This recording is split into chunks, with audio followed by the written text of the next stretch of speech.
Hey guys, what's going on everybody? Welcome back to another Flesh and Blood stream. Tonight we're going to be starting off with a little bit of spoiler discussion. Normally this isn't something I get into a whole lot, but I've been looking at some of the spoilers and I think I think it's fun to like have these debates with like some people have been talking in my Discord a little bit about, you know, different like things like cards and things they like and want to try. But I thought it might be fun to just like kind of start the stream out by having a little bit of a discussion to talk about some of the spoilers that have come out and talk about what might actually be playable in the set, what is probably just draft chaff, you know, things like that. So I'm pretty excited to look at some of the spoilers and talk about it. Hey, Slip, what's going on, man? How are you, brother? And Joe, what's up, dude? How are you guys? Thanks for being here tonight. Appreciate you guys stopping by. After we talk about some spoiler season a little bit, we're going to go ahead and jump into some Riptide gameplay. So I'm also pretty excited about I'm also pretty excited about some Riptide tonight. I had a lot of fun playing Riptide the other night, and it's been really cool. Dude, Jacob, I was like, man, I never see you here until like 9 or 10 o'clock, man.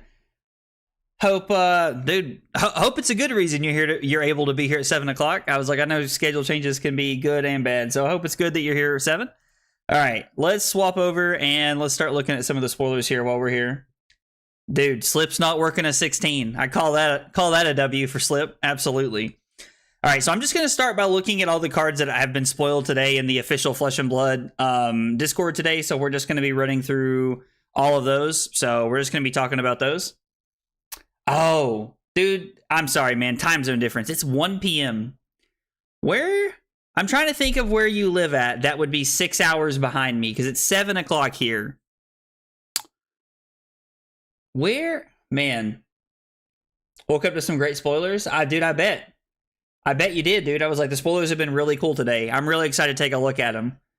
Hey, Bryson, what's going on, dude? Dude, you wanna play in that tournament this weekend, man? We need to get together and figure it out. New Zealand. Oh, so you're not 6 hours behind me. You're like 15 hours ahead of me.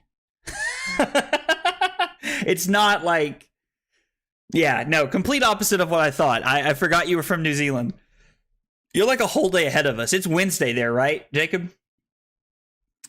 You live in Alaska, Jason? Do you actually live in Alaska? That's really cool. You think you could teach me on Talishar? Yeah, I could teach you on Talishar, man. That'd be no problem. I could teach you that, Bryson. All right, so we have a generic equipment that doesn't block. Already not looking good. And it's just pay 3 to destroy this and draw a card. So, like, I guess it just gives you a chance to filter, like, an all-blue hand. I mean, I wouldn't be upset about being stuck with this, like, in draft. I don't know that I'd ever take it high, but I don't know. Like, if you ever have quad blues, I guess it gives you an option to, like, draw an extra card here. Like, I don't know. I don't really see a way that other than that it could be useful. I mean, like, maybe if you cracked a couple energy potions, you could have one left and draw a card. I don't know. It doesn't seem great there. Silver on a headpiece seems meh. I mean, yeah, I'm not gonna lie, man. It doesn't seem great. I'm not super thrilled about it. Oh, it's Tuesday. God, it's Monday. It's not Tuesday. Jesus, I'm all over the place, obviously. Dude, good lord. Yeah, it's Tuesday there. That makes sense because it's only Wednesday here. But apparently, I thought today was Tuesday. I thought it was Tuesday all day for some reason. I don't know why. That's super weird. But anyway, yeah. So you're like almost an entire day ahead of me. Been here for 11 years now. Oh, dude, that's awesome. So I'm gonna be honest. I've never been to Alaska. I'd like to go to Alaska. I think it'd be really cool to go there. I think it'd be really cool to yeah, I think it'd be cool to go to Alaska. I'd like to see it. I'd like to travel a little bit, but I think it'd be cool. Oh, I didn't know you were going to Queenstown, dude. That's exciting. When is that? Is that this weekend, Jacob? Or is that like some other time? That's this weekend, right? The Calling? Is that what you're talking about, I think?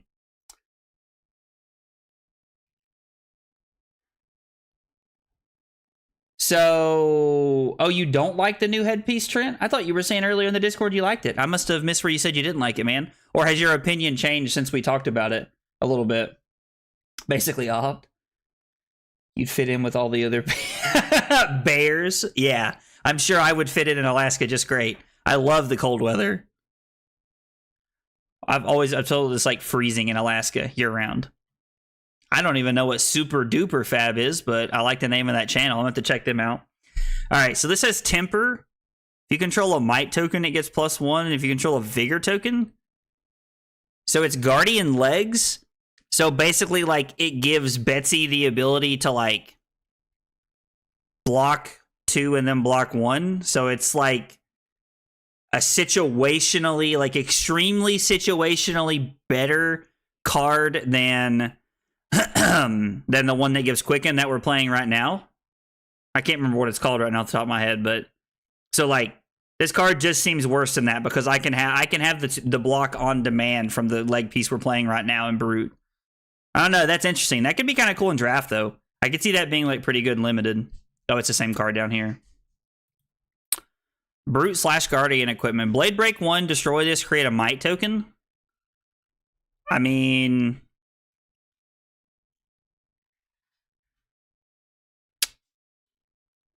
I don't know. That seems like okay, I guess. Like, it's basically a 1 point of defense or 1 point of offense here. Like, however you want that to be shaken up, I guess, is however you see that. This weekend. Oh, yeah. I know that Riddler gave out... I don't remember who it was. It might have been Riddler. Riddler Gaming gave out one last night, so it might have been him. I can't remember who he gave out one to off the top of my head, though, Jacob. But dude, have fun in Queenstown, man. It's gonna be awesome. I think that'll be a really fun time. Do you know if there's coverage of that anywhere? I'd love to watch it if there is. Temper was 0 base though, so they'd have to break the chain to get full value. So you could block for 2 1 turn. Did I read that wrong? If this defended, oh, so like. You literally, so it breaks at the end of the turn no matter what if you defend with it. No.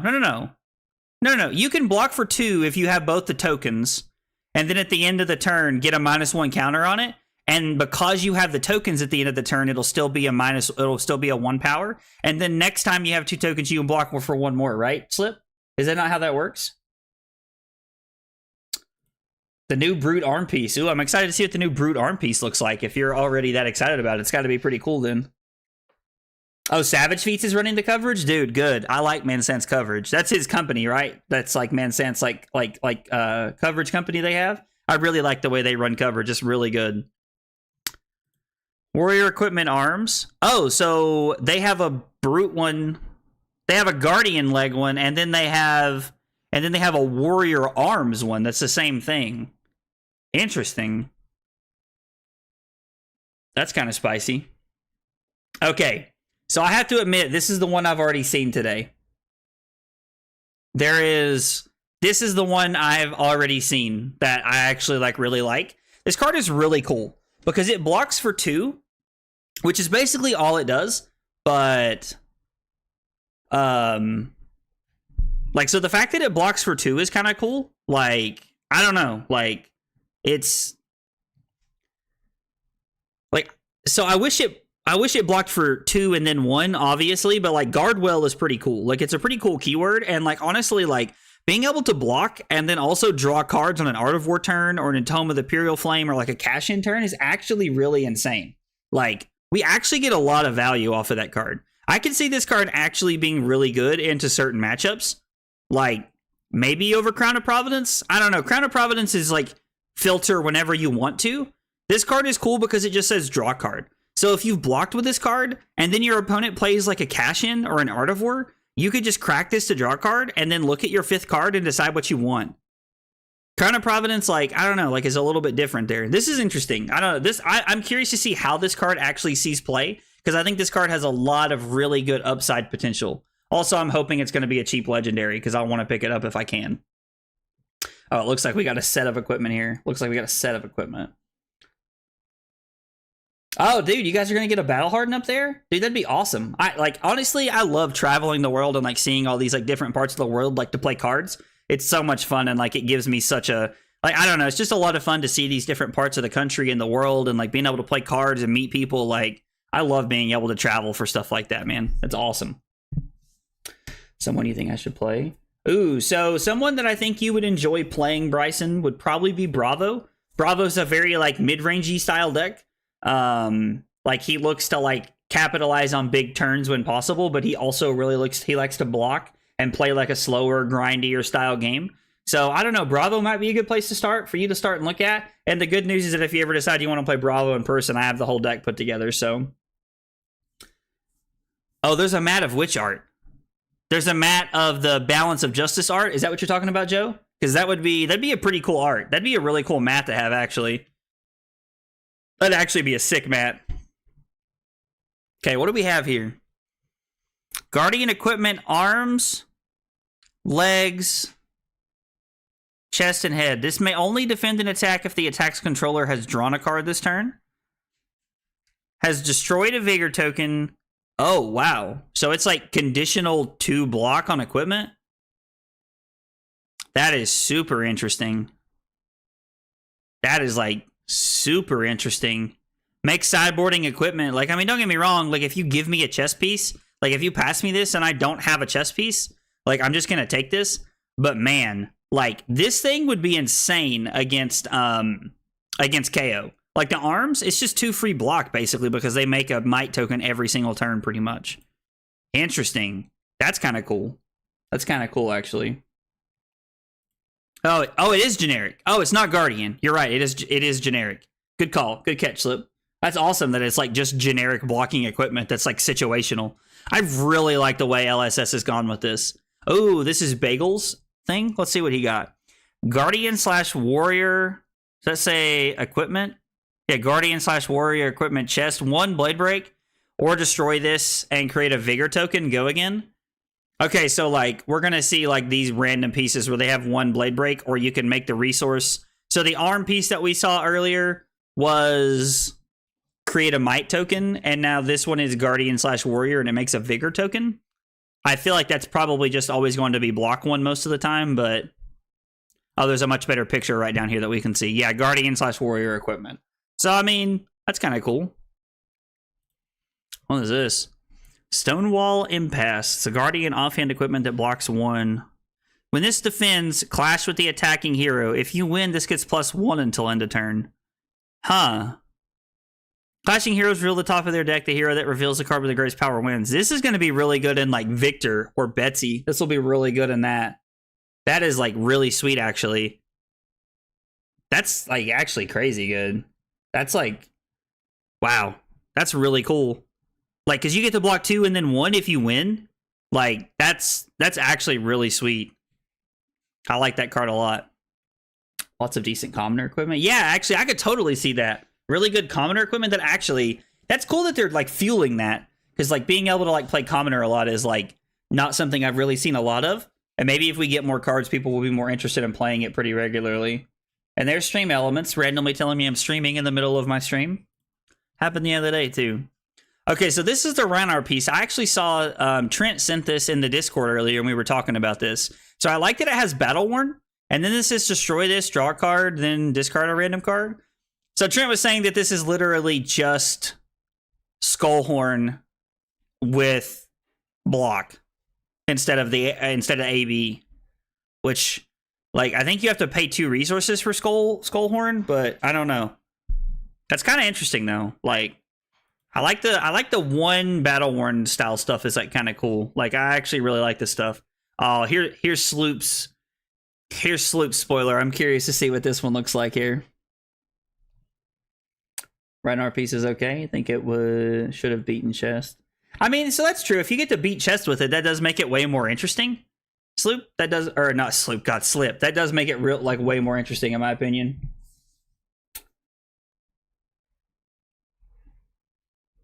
I mean, so yeah, like, so Flesh and Blood, you are technically correct. Like, this is just worse than the Buckler, except that this gives you the ability to be able to clash and like mill your opponent's deck with Victor. So like, it's a random upside with some other potential downside inside of the Victor deck. But yeah, I mean, like, this is technically just worse at blocking than the Stillbraid Buckler that we already have. You are correct there, yeah. Skullhorn is free. Oh, I didn't realize it was free. Okay, so it's literally... So this card... Where did I go? Did I scroll too far? So this card is literally just Skullhorn without AB and it blocks 1. Okay. That's good to know. Good to know that moving forward. I mean, dude, Shiana is getting kind of fed right here in this set, actually. That's kind of crazy. Like, is this what we're talking about? Victor specialization. This counts as gold. So I don't remember what Victor does off the top of my head to remember why gold is important. Don't you like if you do something with gold, you can like I can't remember. You can do something with gold with Victor or something like that. I know Olympia like creates gold, but I can't remember what Victor does off the top of my head. I'm just gonna look. Hang on real quick. I'm just gonna look over here on my other monitor while I've got it pulled up. Let's find Victor real quick. The first time each turn you create a gold token from an effect you control, draw a card. The first time each turn you would fail to win a clash. Instead, you may destroy a gold you control. If you do, put one of the reveal cards in the bottom of your deck and clash again. So you can basically just recycle a clash. Like you can just clash again if you want to. That way with Victor, and then you also have the ability to just be able to, and like every time you like make a gold, you get to clash. So, I mean, you can actually block 2 with this and then destroy it to reclash. It's kind of interesting. Warrior. Oh, okay. This is okay. Here we go. Yeah, because Warrior needed more stuff to block with. Jeez. Whenever a weapon attack you control hits, you may pay 1. If you do, create a Vigor token. Ooh, that's interesting. Man, I know it's an L, but that'd be insane and limited. That'd actually be really good. I like that it has Temper because the first one's free. That's actually like a really cool spoiler there. I haven't seen that one yet. Oh, we got another spoiler? Brute Arms spoiler here. Here we go. When this divins together with a 6 or more, create a Might token, and it has Temper. So you literally just get to like make a Might token and block. So you get to block like inside of KO. This card just always makes you another Might token. So like you're giving up this and a card to like just create another Might token essentially, which is like kind of cool. Okay, everybody's saying that this card is broken. You can do it multiple times. So you could like, am I understanding that you can block with 2 cards? You can block with 2 6s here and make 2 Might tokens? Is that what you guys are saying? Also, like, it having 3 block his arms is like insane. It's Goliath Gauntlet that blocks for 3. Oh my god, it is Goliath Gauntlet that blocks for 3. Jesus, that's actually insane. I had not thought about that. Putting too much in the deck to take advantage of power and too much guarding and stuff, you might as well just run Bravo. So no, the other night I played against a Victor the other night, and like their deck felt very awkward. It felt very like uneven. It felt like it needed to like don't get me wrong, I know it's like all very early deck building style stuff, but it's also worth mentioning that like that definitely felt like the case. Like what you're saying says that makes a whole lot of sense. That makes a whole lot of sense. The thing I've had like hit and run blue Blade Runner at the end. It's insane that you can like literally just do this multiple times. Like that you get to just make 2 Might tokens. Like I really like Slip's explanation of like it's Goliath Gauntlet that blocks for 3. That's actually like insane, like to think about it that way. This is a brute arm piece that gets to block for 3 and gives you Goliath Gauntlet. Not all in the same place, but like that's actually crazy. Oh yeah, you're right, Noel. It is that once they block, like once they're on the combat chain, that they would actually go back to 5 because KOs is anywhere not on the combat chain. You are correct. So still though, you could block with like a blue Wrecker Romp, like which is a 6 power one, and this, and block 5, and then create a Might token.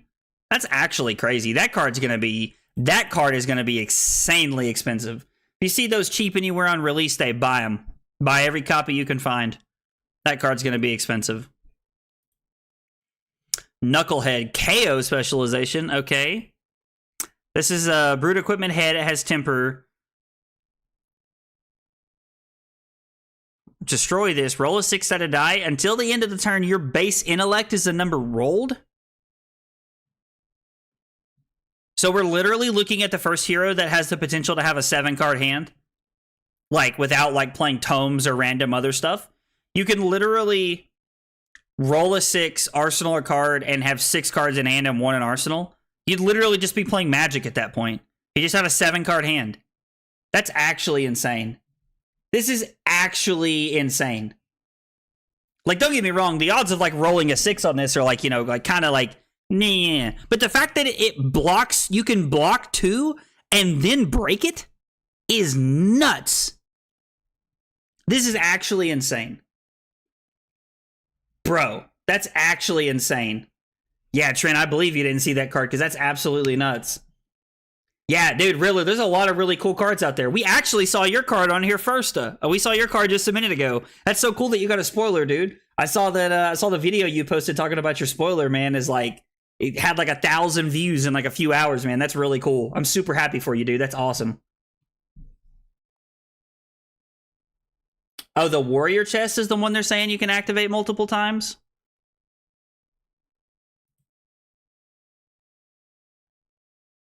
You can activate the warrior chest multiple times?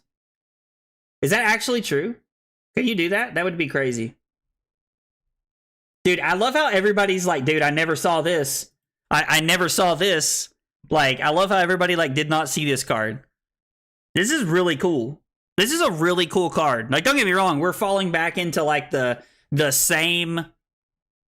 We're falling back into like the same brute pattern of like, oh, let's roll some dice and hope it works out. But man, if you're rolling hot, that's crazy. Yeah, okay, so everybody's confirming that you can do the warrior chest multiple times. Dude, being able to create, I mean, if you have something hit and you have a blue and you pay 3 times into it, you're talking about 3 extra resources, right? It's the Vigor token is what it creates. Sorry, I know I'm kind of like jumping all over the place. Yeah, so you literally just get to start with the turn with 3 extra resources next turn. That is actually crazy. That is wild. Man, Sant's got to be #1 video so far. Why? Does he have an insane amount of views already? I mean, I'm not surprised. Everybody loves Man Sant, but for a good reason. He's an amazing dude. I've never had the chance to meet him or talk to him, but every time I talk to him, he seems like an absolute, like every time I've ever like seen him interact or hear somebody talk about him, he sounds like an awesome guy. So I'm not surprised that his videos like popping off. Put once on each weapon and float 2 vigors to the next turn. The chest helps when you have heavy blue hands and then all red hands. I mean, so like being able just like if you literally just like were able to do it once off of each weapon, like if you had 2 resources left at the end of the turn, you're talking about 2 additional resources so that when you go into your next turn, if you don't have a blue or you only have 3 reds or something crazy, like you're automatically looking in a better spot. That is so cool. That card's going to be absolutely insane. Buy that chess piece too. Man, those are going to be good cards. I really want to play this card just to play this card. Like, just for the memes. Just for the memes. Okay, last card that we have today. And this was from, this is just from like an hour ago. Generic equipment, destroy this. Pay 3, destroy this. Next time you would be dealt damage. This turn, prevent 2 of that. Oh, that card's going to be really good in limited. That card's going to be really good in limited, actually.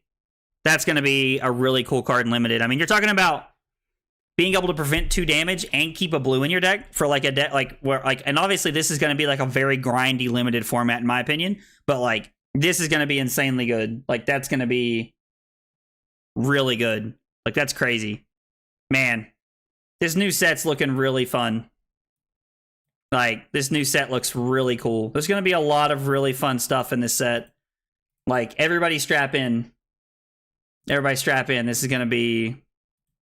Which is funny because like I heard a couple of the guys in the Facebook chat talking and they were like, oh, like this looks so boring. Like this new set looks terrible. And I'm just like why does everybody think that? Like I think some of these cards are going to be really cool. Seismic Surges for Warrior pretty much. I mean, that actually makes a lot of sense. Let's flop over to this so the chat pops up. But yeah, like dude, like other classes having Seismic Surge is like kind of wild to think about, honestly. Like kind of wild to think about actually.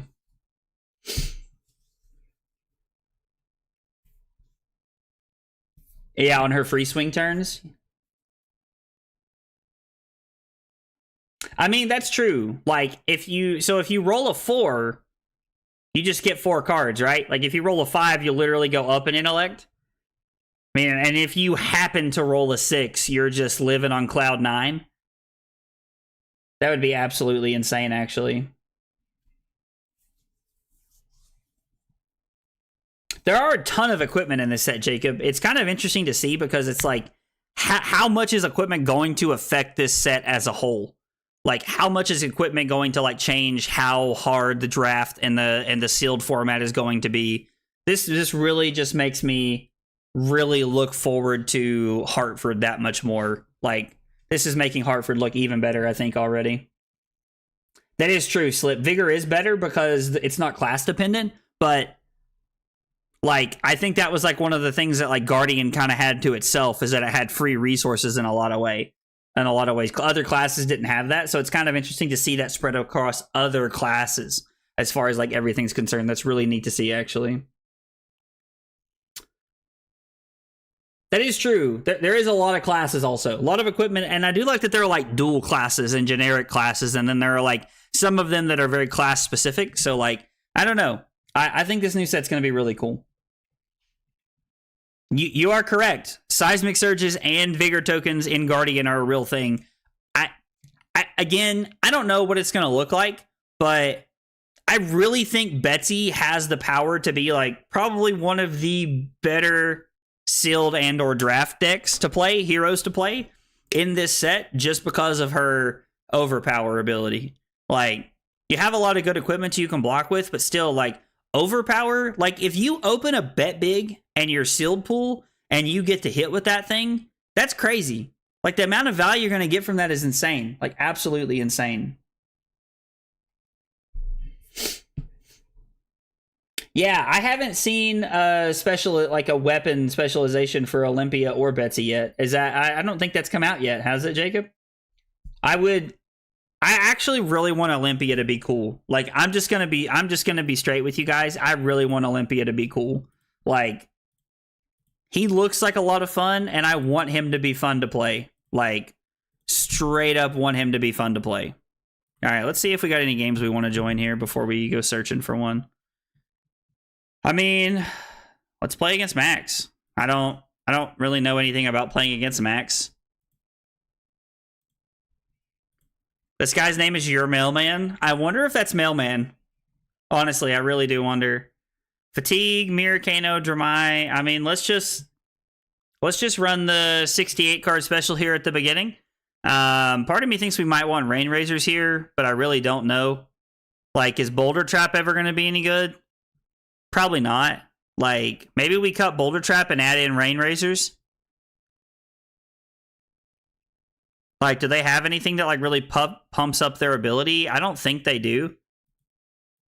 I don't know. Like, I'm kind of, like, hedging a little bit here on, like, what I think we can do. You know what? Let's just play 66. Let's not bring in the old Rainy Boy.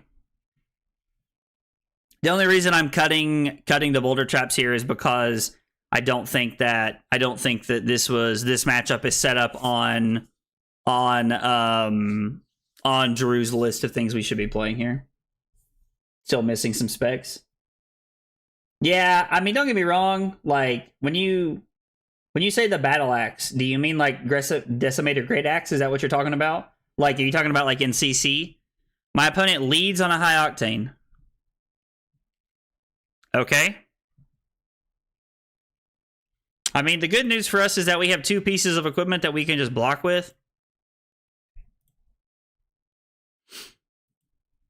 I think I'm just going to take one here. I don't care to take one on turn 0. My hand's like actually not good. My hand's actually pretty good. Let's see if they decide if they want to crank and bank here. If they do, I'll probably just give them the Bolton shot.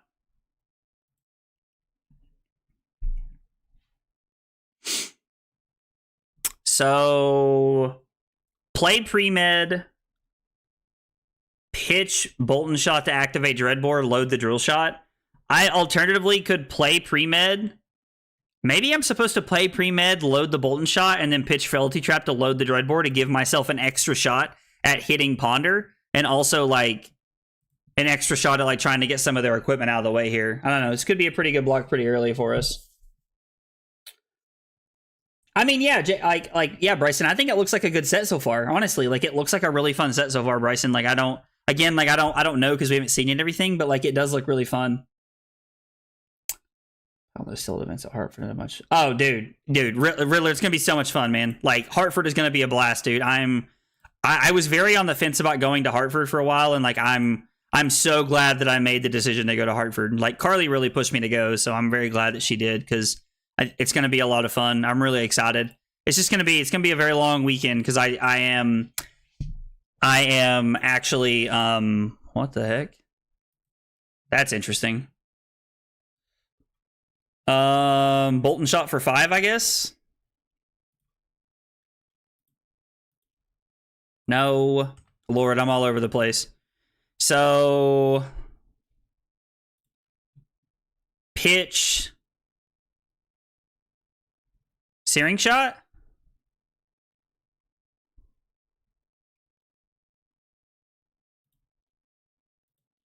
We're gonna load the Bolton shot, come in for 5 here. And then if they hit, we'll reload the endless arrow and throw it at them. I think that's a pretty good play for us. We could just like bullseye bracers here.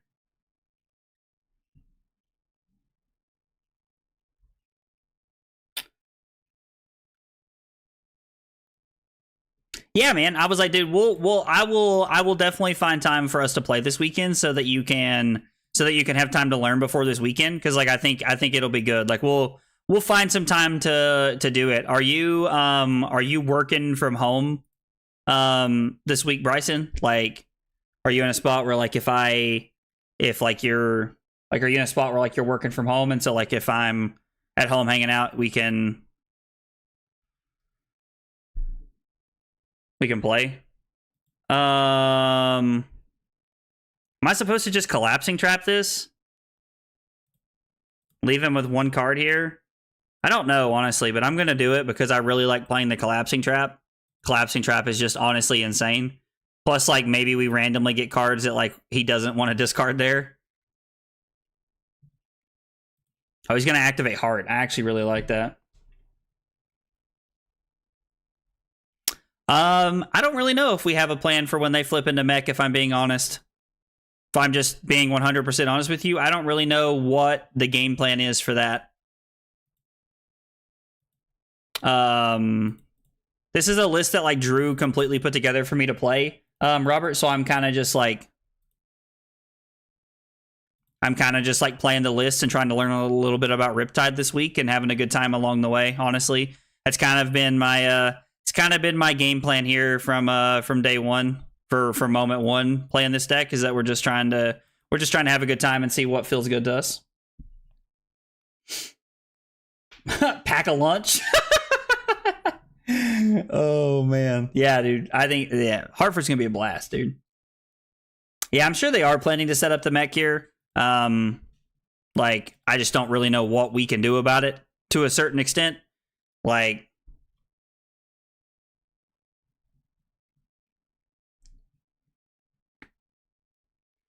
so is this hand like actually just really good? Like, this hand's just crazy, right? I mean, technically, they could flip mech this turn if they wanted to. I think if they were going to flip mech, they would have blocked with their Hyper X here already, but...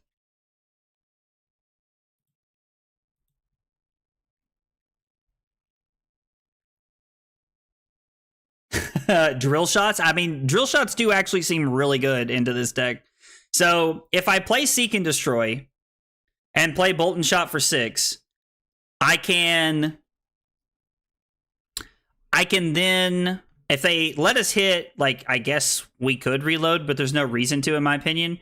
So, like, we get to come in for 6 with the Seek and Destroy, pitch Drill Shot to Dreadboard to go to play Bolt and Shot, Codex of Frailty, and then we can actually get back, like, the Endless Arrow here, or we can probably, like, maybe I'm supposed to play Drill Shot, close the chain, and then snap. I guess we can just Codex back the Drill Shot, so it doesn't matter. Yeah, I guess it just doesn't matter that way. Play New Horizon? Why should I play New Horizon, Joe? Like, other than better play patterns, like, why is it a better play pattern? Oh, yeah, this is definitely a 3-arrow turn coming up, Trent. This hand's, like, really good, actually. I really like this hand here. Okay, so what we might try to do, Bryson, is find some time on Friday, because after, like, like after lunch on Friday is like generally one of those times when it's like pretty slow for me on Friday afternoon. So like maybe we could try to find some time on Friday to try and make that happen. Unfortunately, I think I have to let the Banksy hit here. I'm really not a fan of letting the Banksy hit. Like, we could give up the drill shot here. And so if we give up the drill shot to stop Banksy here, I get to go trench this away, load Dreadbore off the Bolton shot, play Seek, and actually, I can just come in with Bolton shot for 5. And then I can play Seek and Destroy, then play Codex of Frailty, and then go get my drill shot for 7, which is actually insane. So we don't even need to play 3 arrows here. We can actually make a better game plan towards keeping them off the mech suit here. Now they have 3. They might just like perpetually just sit here and block until they can find it. That might be their game plan. I honestly don't know.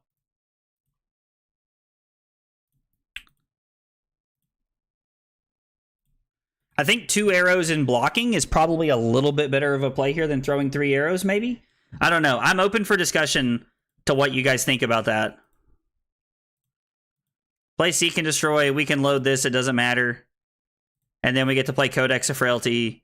We get to go get a drill shot. And then we get to come in for 7 with the drill shot. And even if they're not going to block with a card, all their cards from hand, they should definitely give me the Hyper X here. Oh, so they are going to block with everything. They drew quad reds there. It doesn't matter what we put the counter on. Everything already has the counter that matters. I mean, we can trench this away, right? So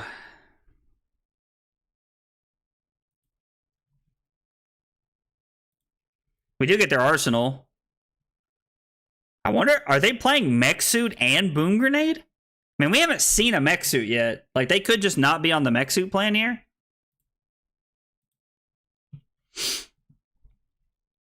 I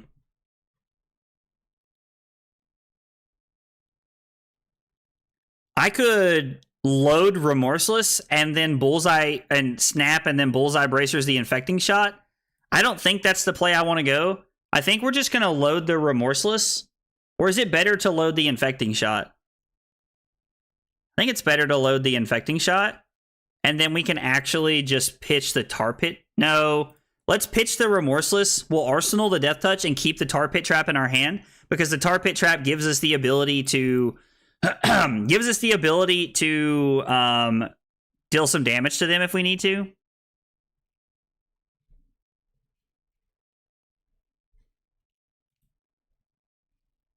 No go again here, huh? So play the Inertia Trap, and then we get to pitch Tar Pit Trap to play Death Touch, Snap, play Lace with Frailty,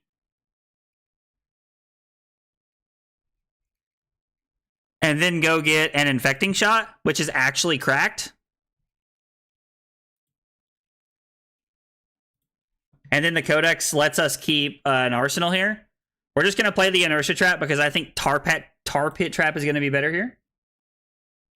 Recharge usually means mech. Didn't they play a blue? Is that what you're talking about? Yeah, so I guess that's true. The recharge, I mean, they have been blocking pretty aggressively, and they just actively did not get rid of their hyperdrivers right there when they had the ability to do so. So you're probably correct that they're on the mech plan here.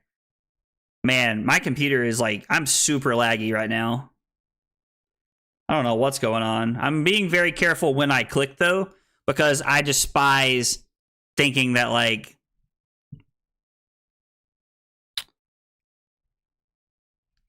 I don't want to click through something. One, I feel really bad taking things back as it is anyway, but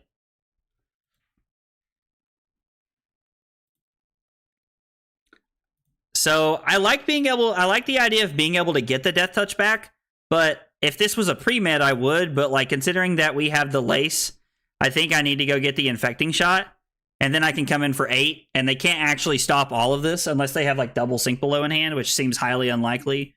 So they're going to go to 24. We're going to Arsenal this, and then they're going to go to...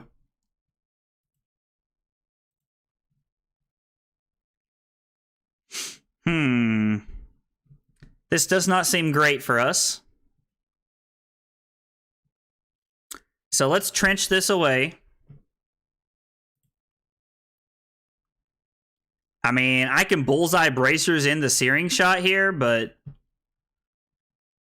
I think we just want to play the searing shot and then arsenal the Falcon Wing, if I'm being honest. I think that's like just the best play here. Because we get to come in for 5. And then honestly, what we can do is we can pitch the Tar Pit Trap of the Intoxicating Shot for the quiver. And we can like try to shuffle in some good arrows here. I think might be our best play. We can get a Bolton Shot and then I guess let's get let's get one of the drill shots. We want to be able to get the endless arrow, plus drill shot will be really good into this game plan later. I like leaving these arrows in the graveyard. They give us good options. And then we can go Falcon Wing.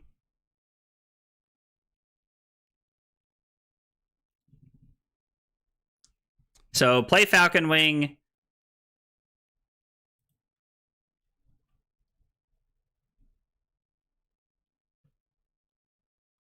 Play Falcon Wing, pitch Intoxicating Shot to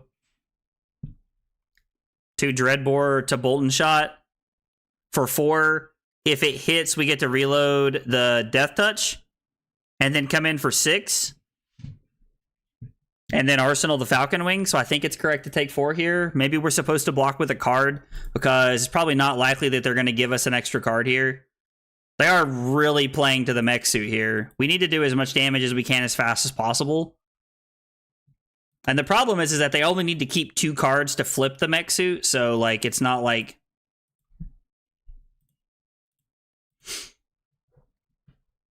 And they can just block 2 cards to stop the Bolton Shot reload here. If they want to. So they block 6 here. I mean, I could bracers in the Falcon Wing, but I really don't think that's the play I want to go.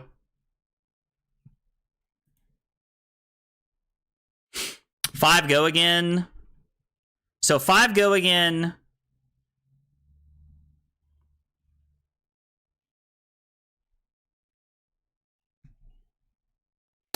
So I could trench. Let's think about our turn here for a second. Let's let our opponent know that we're thinking here. So we have a couple of options. We can E-strike, put one of our pumps on the bottom, which I think is best. Pitch our other pump to play Death Touch, and then arsenal the Falcon Wing. So that is a 11-point turn with a non-hit effect. The other option we have is to trench this away. Falcon Wing for using Dreadbore. So it's Falcon Wing for 4. 7. We'd play the Seek and Destroy to let it come in for 7.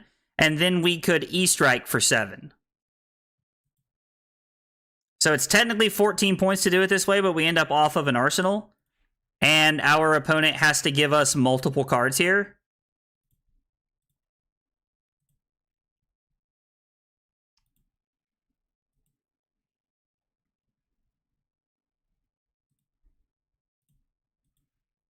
I think this is probably the best way for us to push damage this turn. Like the Seek and, like if this is the mech suit here, which it's probably not, the Seek and Destroy is really good. I feel like there would have been a chance for them to have taken damage somewhat earlier in the game. For them to have played and flipped the mech suit here.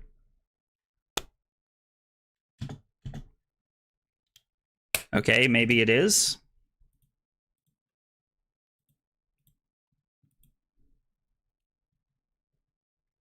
Maybe I should have saved the Seek and Destroy for something better.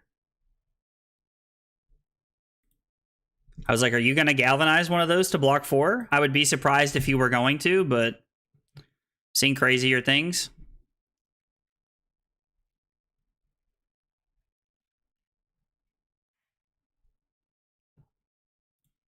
Ravenous Rabble. We'll reload the Bolton Shot. Not that it really matters, but Frailty Trap on top. I mean, they have to have it, right? Like, they have to be at a point where they have it. Like, I don't... Like, there's no world where they're only running 1 copy, right?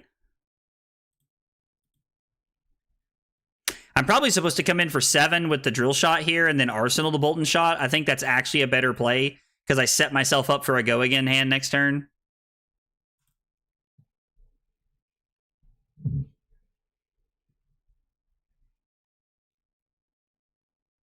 So trench this away, activate Dreadbore, put in the infecting shot, play Lace,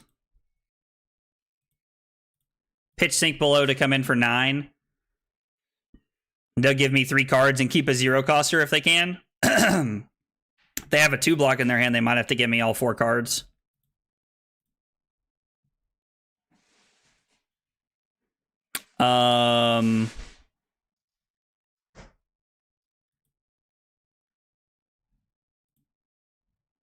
I mean, we can Codex back a Falcon Wing, actually. So if we activate Trench here, dude, it's crazy that they still haven't found it. I really think my opponent's like trolling me or something, honestly. I really don't know what's going on right now. Like, this might be one of the worst draws in the history of the world.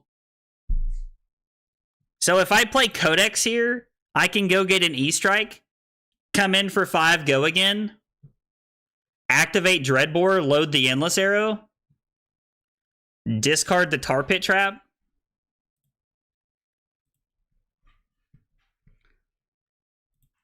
I am not going to reload anything.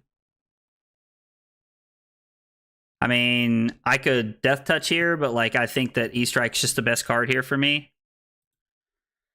I definitely should have discarded this, but that's fine. We'll choose Go again here.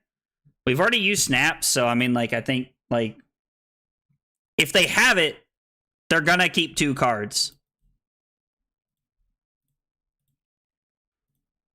Like, there's just absolutely no world where they don't have it, right? There's only 14 cards left. Like, there's no way they're trying to fatigue us. Does my hand actually do nothing? Can I literally do nothing with this hand?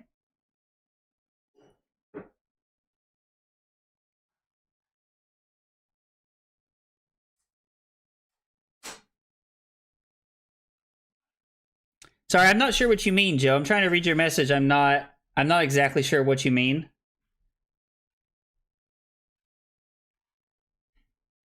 What's another good target for Codex? Was there something that I missed that I had a better target for Codex for? I mean, having 6-card hands is absolutely crazy. I'm very inclined to agree with you. I mean, are we just about to trench this away and pass? Like, oh, talking about New Horizons. I see. Yeah, this definitely feels like fatigue, but I don't understand, like, what their game plan is here. Like, I'm literally just going to trench this away. Actually, no, you know what I'm going to do? I'm going to activate Dreadbore. Activate Trench in response. And then we're going to Arsenal the Tar Pit Trap here, I guess. Like, okay, so they have it, but they only get so many hits, right? Like, there are only so many things they can do. So they have a high octane in Arsenal. They're going to try and high octane combo me. That's their play. That's what they're... Because there's only 2 high octanes there. And they haven't boosted one. So yeah, they've just been sitting on the high octane. That's exactly what they're trying to do here.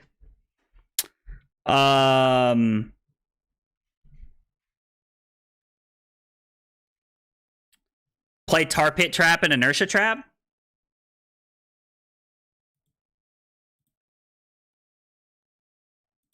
I guess I probably should have blocked 3 and then played.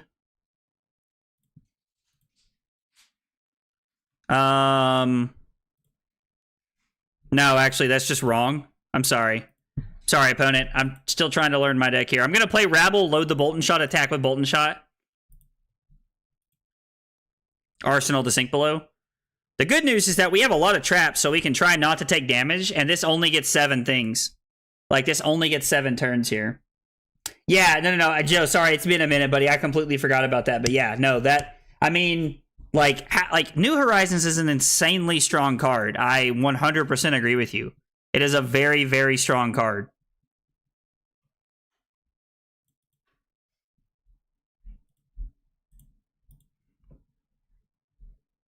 I don't know. Man, I mean, with 10 cards left, we're only at 24, so if they had like a 30 or 40 point turn, like we could die, but like, wow, so they literally just had all the Mechanoids at the bottom of their deck. That's crazy.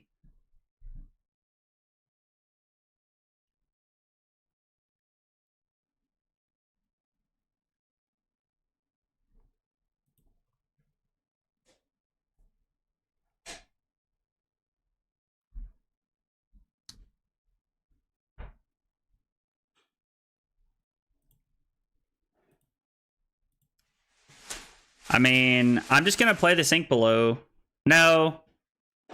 I definitely shouldn't have blocked with the Falcon Wing. That was a mistake.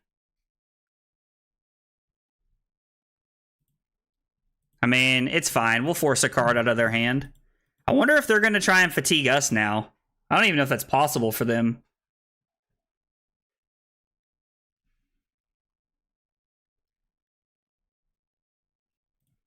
I actually really like the Bullseye Bracers play here. And I'm gonna come in for 6 because this can't just be blocked by their Mechanoid. They have to give us 2 cards. Like, I mean, they can definitely like take some damage here.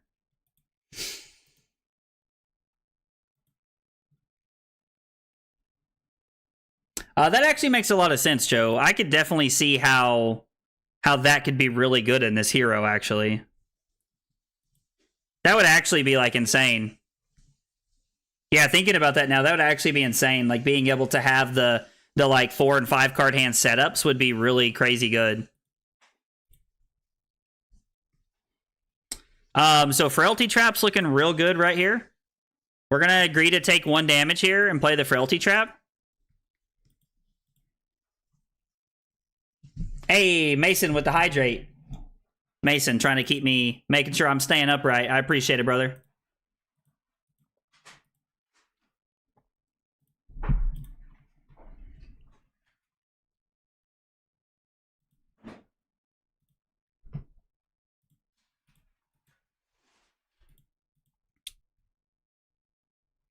So they get to come in for 20 here.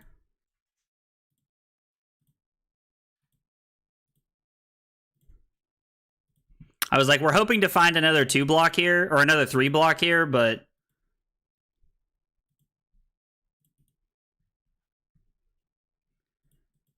Did they just... I was like, dude, there's no way you actually did that. That had to be a misclick. Okay, so I'm going to go to 18, and then I'm going to go to 9.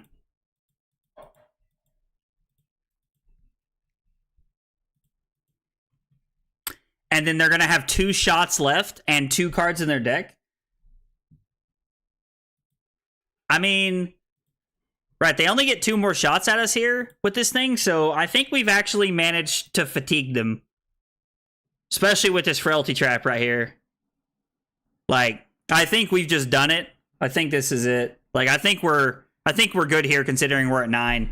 Their draw was actually so abysmal that I think we have managed to fatigue Max, which realistically I did not think was possible. Let's give the Frailty Trap. It's not going to deal any damage, but, I mean, let's load the Remorseless. Like, that's all they're doing. And then we get to...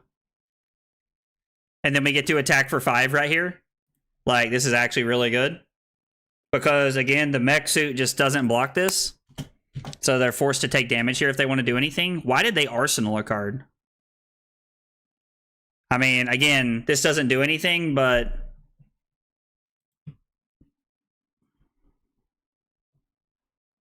Literally all they did was, like, take a life to, like, play this card. So...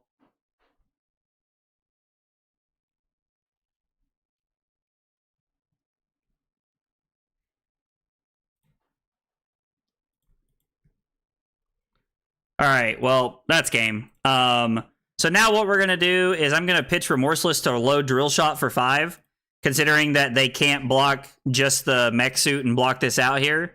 The Drill Shot's actually looking kind of cool because we get to put a counter on it.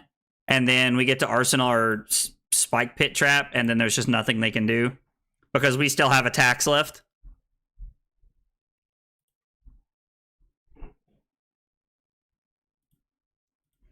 Like, I understand what he's trying to do here, but like, it's just not going to work for you, brother.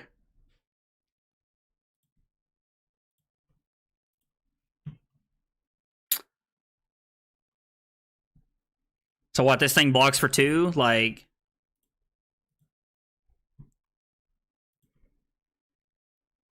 So we're going to play pre-med, and then I'm actually just going to come in for 9 here. And then I'm just going to arsenal the Buzzsaw trap because having a trap makes sure that they can't do anything.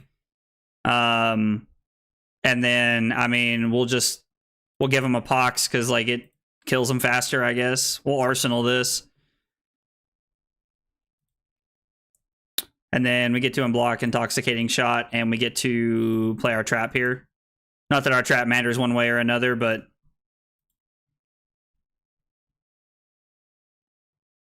Yep, good game, dude. All right, well, it took 20 turns, but we got there. No, yeah, I 100% agree. In that spot, that was our game to lose. Definitely better safe than sorry in that spot. I cannot believe that our max opponent drew so poorly that we actually ended up being able to get there. That's kind of crazy. Like, I did not think that was the game we were going to win, and I don't really think that's like a fair look at that matchup, but I will take the win, honestly. All right, so we're playing on Talishar, played against Max. I think we went second. I think I chose to go second. We got the win. They flipped mech suit too late, and we fatigued them. It is kind of ironic because honestly, like, it's really hard to fatigue Max just because of how much anti-fatigue he has in his deck. So it's like really interesting to see. Let's play against Kasai. That might be fun. Nope, just kidding. No Kasai's. Somebody's already joined that game. Hey, here we go. Is this like an adult Kasai? It is. Hey, his name's Zach too. That's fun. Good luck and have fun. So, what does Drew have put in the matchup names here? Let's look here. I guess I'm just gonna go with the strategy we've been using, where I just play most of my cards, like the top one here. This is what we've been doing for most of it, and we can actually get some of his equipment, which will be kind of cool here. Oh, Max is a hard matchup, is it? I mean, I believe that. That makes sense. Dynamos is going to be so annoying this game. It's going to be a hard matchup, I feel like. I mean, let's pitch the Codex to Dreadbore and then load nothing. And then let's just Arsenal or Sink Below and pass. I just think we want to see a Codex second cycle, so... I mean, this hand's pretty good. Well, thank God we did that. Yeah, so we'll block Seek and Destroy and Sink Below, and then we'll go Rabble, Frailty, Endless Arrow. Talk about a well-timed Sink Below here. My opponent's not happy about that. Add to the total? What are we adding to the total of? What are we adding to the total of, Slip? I mean, New Horizons would have actually been insane there, because we could have loaded one face up, and then we would have just been, like, in a really good spot. So, we are going to load a card. We'll load the Endless Arrow here. And then we're going to Rabble for 4. Dude, you know, honestly, I have to say, my favorite part about playing Riptide so far is that my Rabbles are pretty much always blue. I very rarely have reds, or they're all red. I very rarely have blue Rabbles, which is really nice. I've really enjoyed that, I won't lie. That's been probably my favorite part. Oh, dude, lol. Yeah, that's true. We can definitely add to the total of Zachs that I know.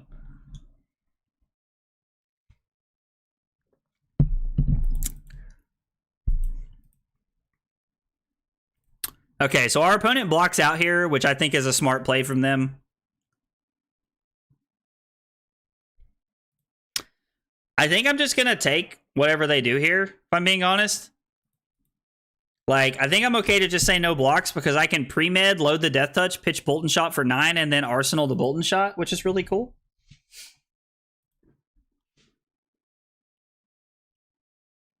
Yeah, dude, Joe, I had a lot of fun the other night, man. Like Riptide was a lot more fun yesterday than I thought it was going to be. For some reason, it's Tuesday. I guess it's probably because I normally don't stream on Mondays, but like I had a lot of fun playing Riptide yesterday, and it was really cool. Riptide's a really cool hero that can do a lot of powerful stuff. And I was very thoroughly impressed with like his overall power level of what he can do.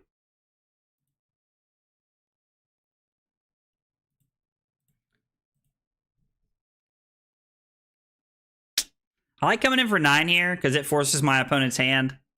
Like, that's fine. They stopped the pre-med here, and that's totally okay. I'm just going to arsenal my Bolton shot and set up for a go again hand next turn. But yeah, Joe, like, he does a lot of really dumb stuff, man. Like, he does a lot of really powerful, dumb stuff, and I was very pleasantly surprised at how strong he is as a hero. So, we're going to load, or we're going to play Lace with Frailty. We're going to come in for 7.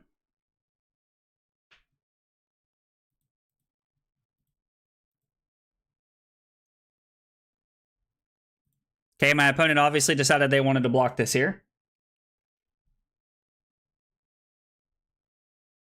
Yeah, like that is honestly like a super accurate like depiction of how I have thought of the not only the hero but like just like the play style in general. Was that like it was a giant meme? I have like really like that's honestly completely been my thought process to this point. And to find out that it's not like is actually really cool. And like it's very entertaining to like play. I wonder if this is like a sink below. No, I mean that's fine. I'm just gonna pass here. Like I never like the reload never really mattered.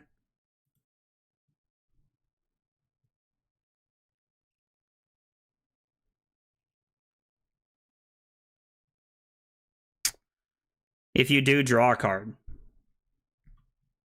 So I can cover this up with a tar pit trap and deal a damage here, which is pretty cool. I think my genuine like first like real like my first like eye-opening experience to Riptide was actually to Jason who was in the chat last night. His name is Funk, and he was in the chat last night. We played in Cincinnati, and I was playing Fi. And I really started to realize over the course of our game that like that was not a favored matchup for me, because I honestly thought that like I figured like my initial thoughts were like, oh, 5 probably like runs this over, like this is probably like way more favored in my section than it is his, and like not at all. Like he completely like gave me the business. It was really an eye-opening experience. I mean, so this is just 4. So, like, I can go 3 into 7, Arsenal the Falcon Wing. Like, I get to take 4 here to attack for 10. I think that's a pretty good exchange. And, like, if he wants to throw his other Saber here, he has to pitch his last card. Right? No? Did I miss something?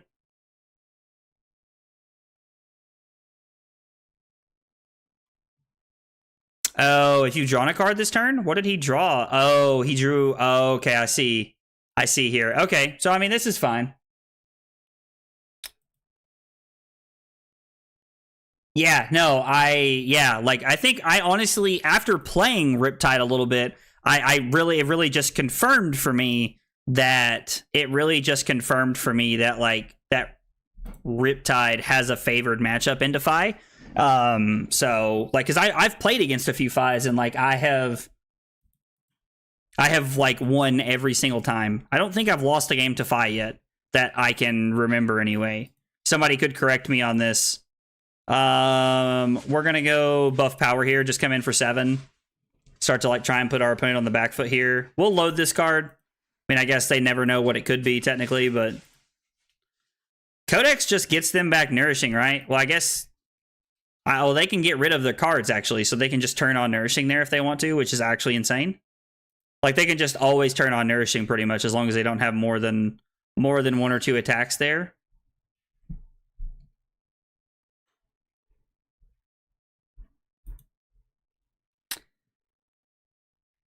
I mean, so this is just 3. Like, I think I can just afford to take 3 here.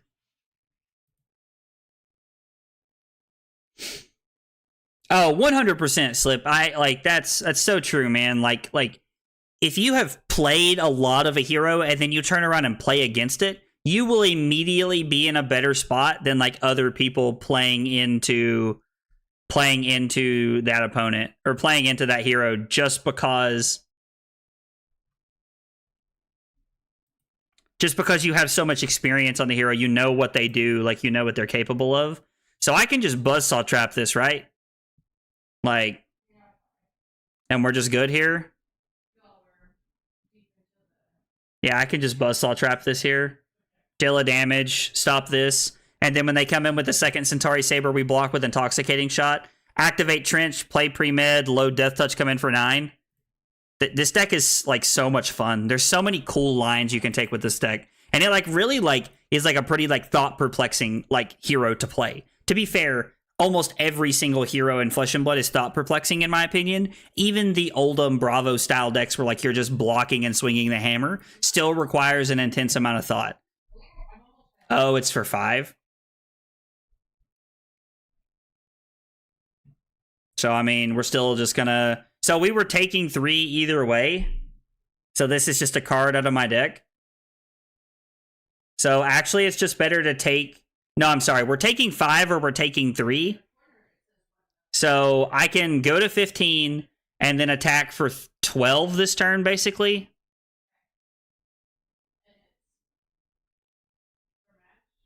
Or I can take 3,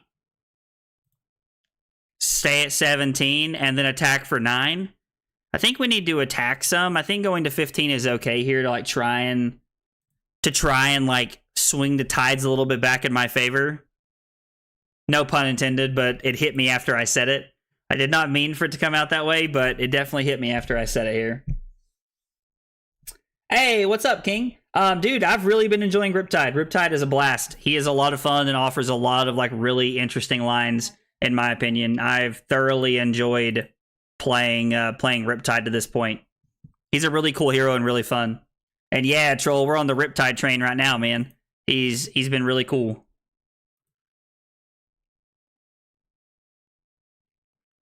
Man, if there was a way for me, like if you could bullseye this in, like I mean that would be insane if you could, but I wish there would have been a way for me to play the Premeditate and get the value off of the Falcon Wing.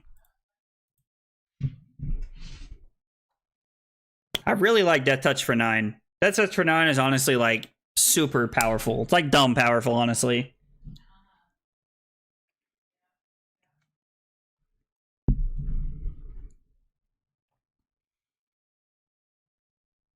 Guys, I told everybody last night, if y'all see a line that y'all think looks better or something you feel like I missed, point it out. I would appreciate knowing. I was like, the only way I'm ever going to figure out how to play this deck optimally is if y'all help me out when I feel like I have questions.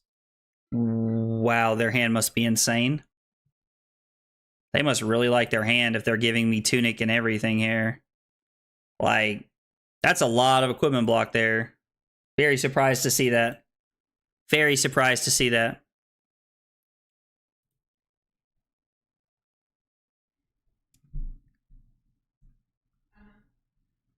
Ah, that makes sense. Cash-in this deck is crazy. I also think Cash-in is going to be really good in Olympia. Like, I think Cash-in is like just going to be bonkers in Olympia as soon as we like... I really want to see some more Olympia cards.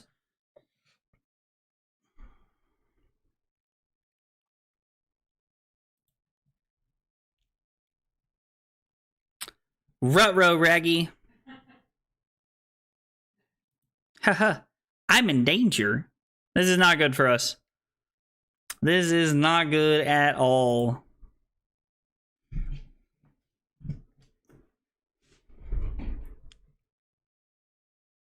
Karen, oh my god! Something happened in the other room. Oh my... gonna kill her. Oh, Carly's pissed. Carly's never once said she was going to kill our cat. Karen. Not once. In 4 years.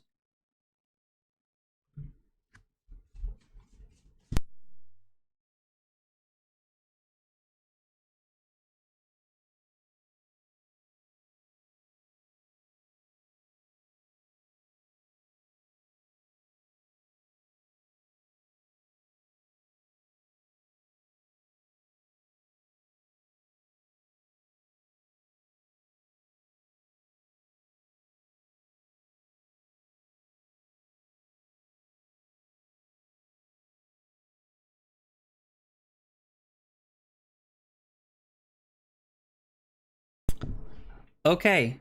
Yeah. Yeah, Terranate a cord to Curly's lights that she bought for her Legos, and she's not happy.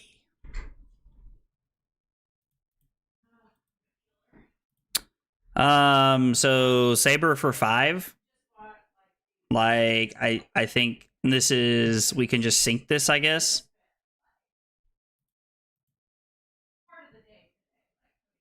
Yeah, Carly's not happy. Anyway, sorry. Yeah, that was a whole thing there, trying to work out there.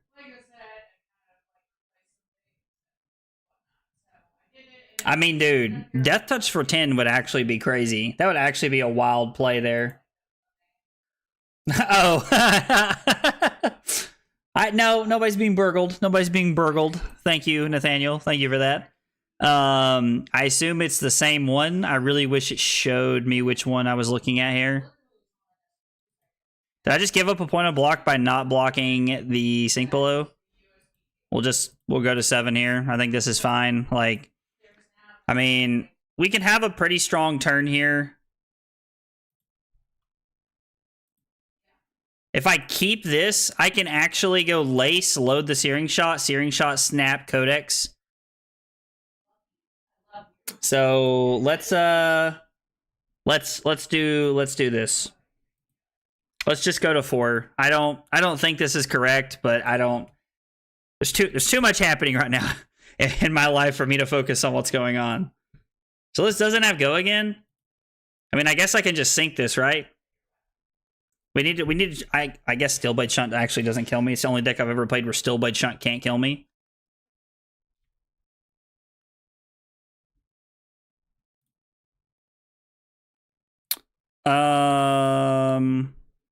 Yeah, we'll just go ahead and load this. I think this is fine. And then we're not going to bottom anything. I like my hand here. And we're taking 2. As long as they don't have another buff from their hand, we're good here. Well, we're down a lot of points. We're really going to need to come back here. Oh, God. Slip with the double big hydrate. Okay, well, trust me. We will get to that, brother. We will get to that. I promise you. What's the new Riptide card? Caleb, I must have missed that somewhere, dude. What's the new Riptide card? I don't know that I saw that one earlier. Draw 4 is draw 4. Be good against dominate attacks like Bravo or Azalea. But are you guys talking about the new Riptide card? I honestly did not know that there was a new Riptide card, so I feel like I'm kind of learning about this for the first time here. Slip, I got you after this. I got a cup full. We'll do a big hydrate after this game, and then I'll go fill it up, and we'll do another one for you, brother. We're going to Codex and give them a second Frailty to try and really slow their hand down here. We don't have any resources floating, so we have to just go get the Searing Shot.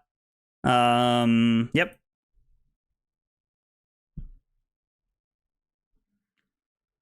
So, I mean, this is 5. We're threatening to put our opponent to 8. I guess they're basically just saying that they can kill us here.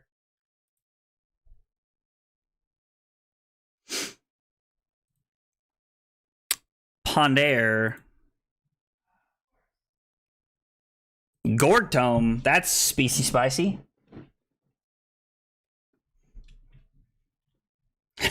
That is true. Slip very much so decides that when it's time for me to drown myself. He does this quite regularly. I think we can give up Trench here if I'm being honest.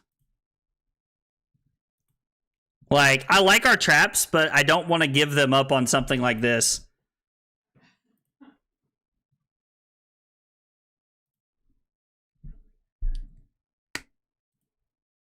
So their next thing gets +3, but -2.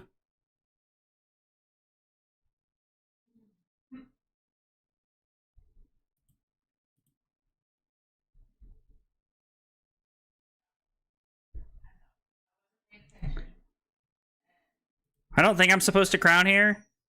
I think we can just play the Tar Pit Trap.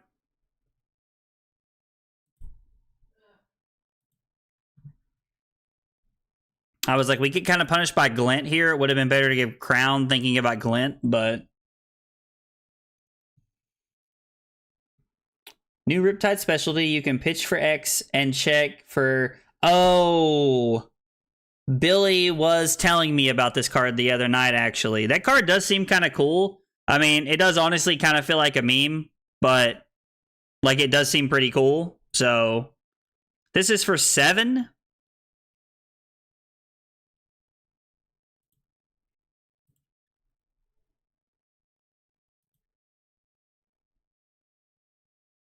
I mean, this thing costs 0, but like, I don't know that we can afford to play around another one.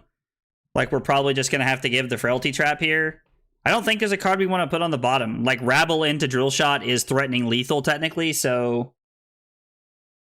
Oh, it's just a Ranger card? Oh, it's not Riptide Spec? Okay, gotcha. I mean... That's still, like, pretty good. I mean, it's pretty cool. Like, I don't know, like, how...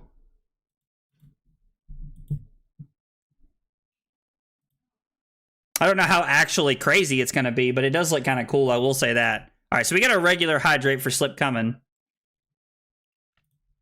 So that's regular Hydrate. While my opponent's deciding how to block, we got a big Hydrate for Slip. As Trent says, drown.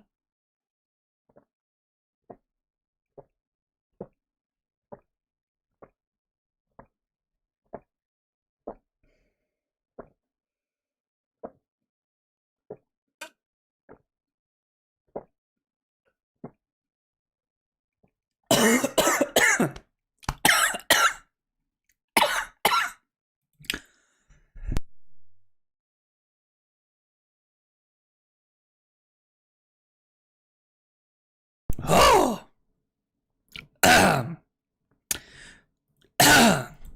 Trent might have called that one. Might actually be drowned today. Jesus. Okay. Woo.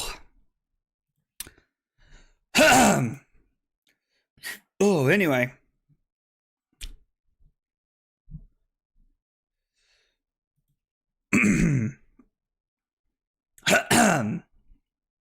Okay.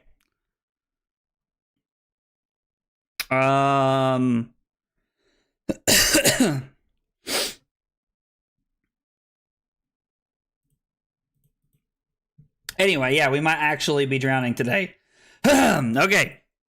We're good. I thought I was going to die for a moment, but we're good now. We're back. We're good. Ooh, drawing a card. Okay.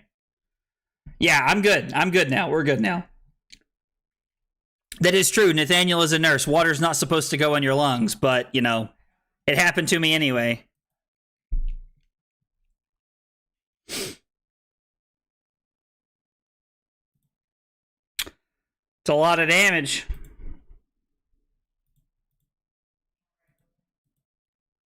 I mean, I'm going to block this, and then I'm just going to die to the Saber. Like, there's nothing I can do here. Unfortunately, we can put our opponent to 4 here. Put a counter on his Dynamo. And then literally just the Saber for 2, even though it's going to be for 4, would actually just kill us by itself anyway. Yep. I think I definitely played that game a little too fast and loose there. Like, I think I just, like, didn't block enough early there. Like, I don't know. Like, there's definitely a lot of decision points to, like, go back and, like, watch that game, I think. And, like, I think a more experienced Riptide player probably wins that game. Definitely tell I was playing just a little loose there. So let's see. Riptide. Talishar. We got to play against Kasai. I think we went first, right? Because we just arsenaled. We got a loss. I needed to block better early.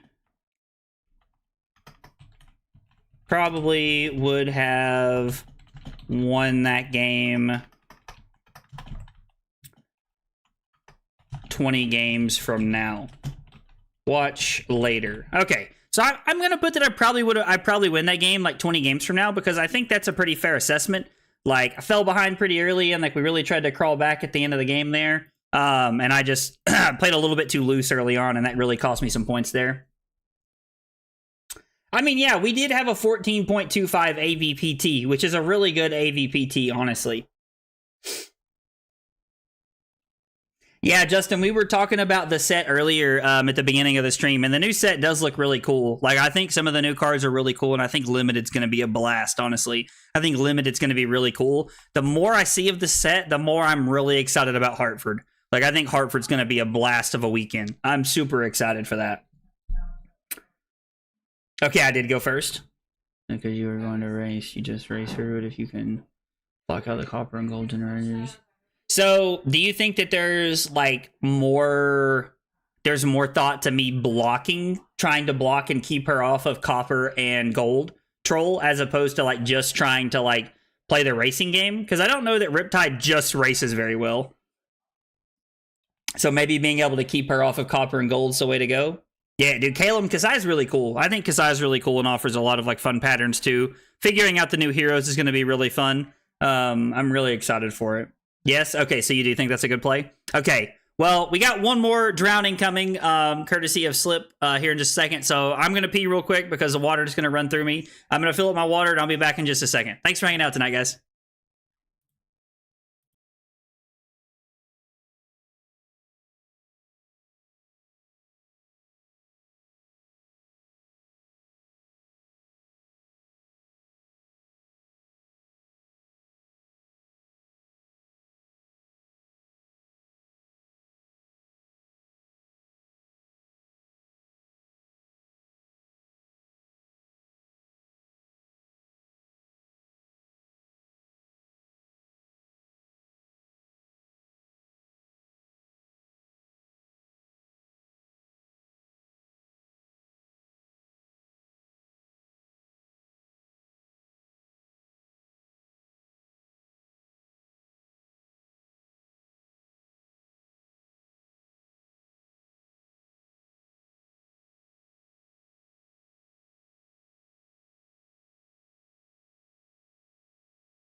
Okay, short bathroom break, and we're back.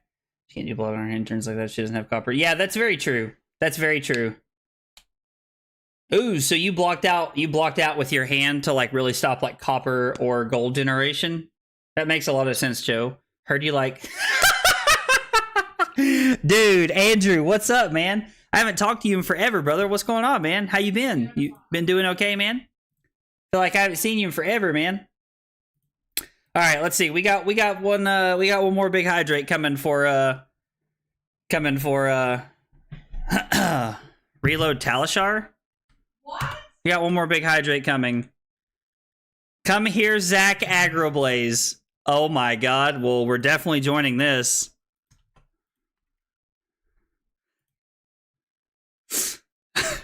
I love it, Nathaniel. I love it, Nathaniel. Oh, that's hilarious. All right, we got one more big hydrate coming for Slip.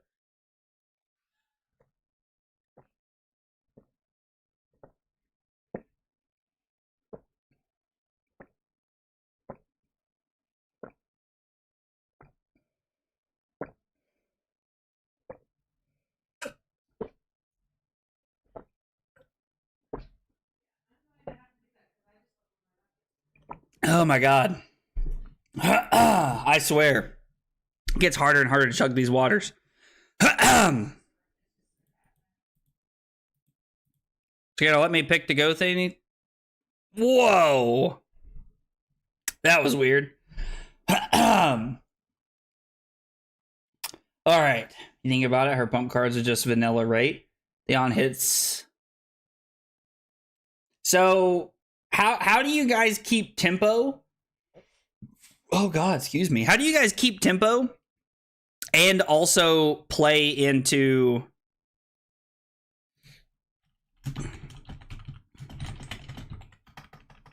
Nathaniel said he's literally never played a Kano game before this. This is going to be fun.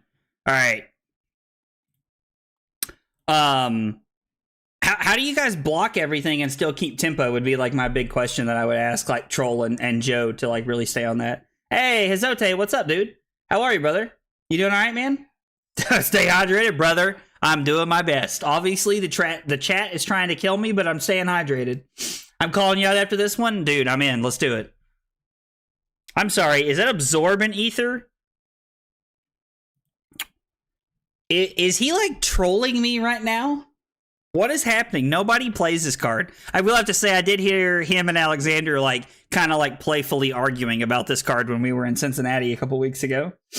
New year, new me. Quit smoking 2 weeks ago. Going crazy. I have heard that when people stop smoking, they start to go crazy, man. But good for you, man. That's awesome. I'm glad to hear that you quit, man. Dude, I miss you too, man. It's been way too long. I haven't seen you in forever. What's the next like Magic / Flesh and Blood event that you're going to, man? That you're going to be at? I'd like to see you and hang out for a little bit, catch up and talk to you, man. Dude, big hydrates only for the chat. Big hydrates only for the chat. Just for you guys. God, did he leave a card on top and then pass? Okay. I mean, we're gonna play old Rabble Babble.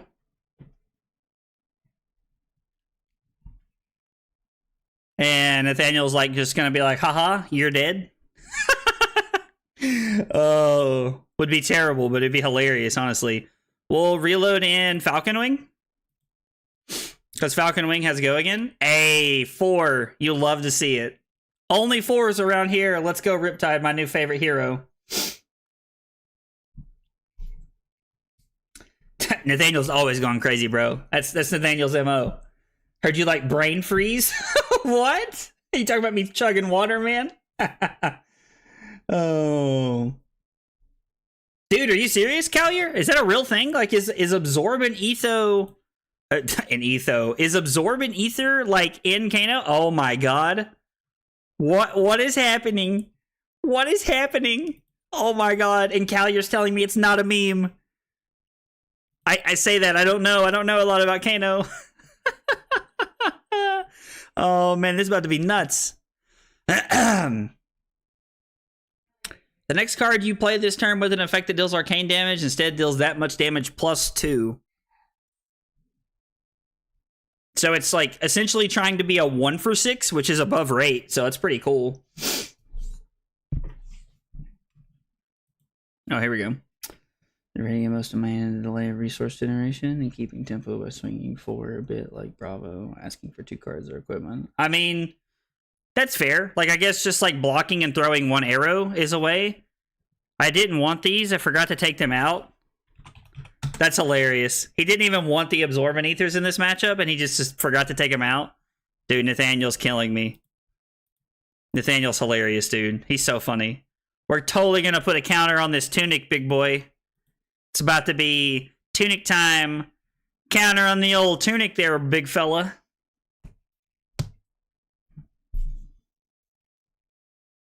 I've just been doing RCQs, try to qualify Denver because my bug qualified and topped a lot of tournaments, got second a lot of times. Oh, dude, that sucks. I hate getting second at those things, man. Like, getting second, like, top 8ing those things and, like, not crossing the hill, dude, is so, like, it's such a depressing moment, in my opinion. Like, it's a big sag. It's a big sag, to be honest. Hey, not a yabble? You're absolutely correct. Listen, I wasn't kidding when I said I've really been enjoying the idea of I don't think we want to load anything here.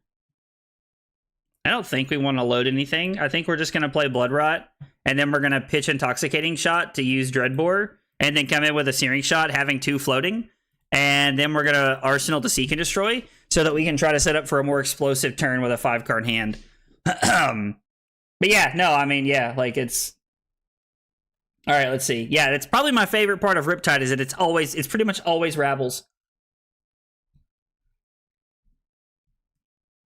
Better give up equipment early than late. Oh, against Kasai? That actually makes a lot of sense, giving up like my crown and stuff early on to like try and stop the relevant on-hit effects so that I can like really try to push tempo late in the game actually makes a ton of sense.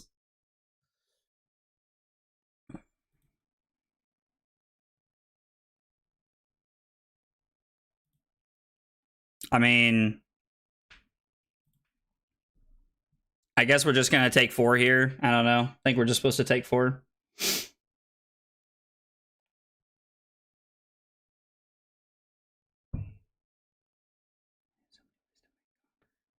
This is... Oh, so this is like Nathaniel's literally just playing the Battle Hardened top 8 Orlando list. That would honestly... would make sense on why like Callier said earlier that like he saw it with... that one of his like locals did it like in battle that in Orlando, that this would be that style list, honestly. So let's go Seek and Destroy. Premeditate. We're gonna load Bolton Shot. We're gonna come in for 10 go again. Like this is a pretty good turn cycle here. We just have to hope that Nathaniel doesn't have combo to kill us with. I mean, until it makes sense that it's not every single turn that you're just like trying to play around their bigger turns. Like you're trying to like play to the early game of being able to block so that you can play around their like bigger turns later by letting them not have the resources they need. That makes a lot of sense. Sounds like you guys know Kasai a lot better than I do.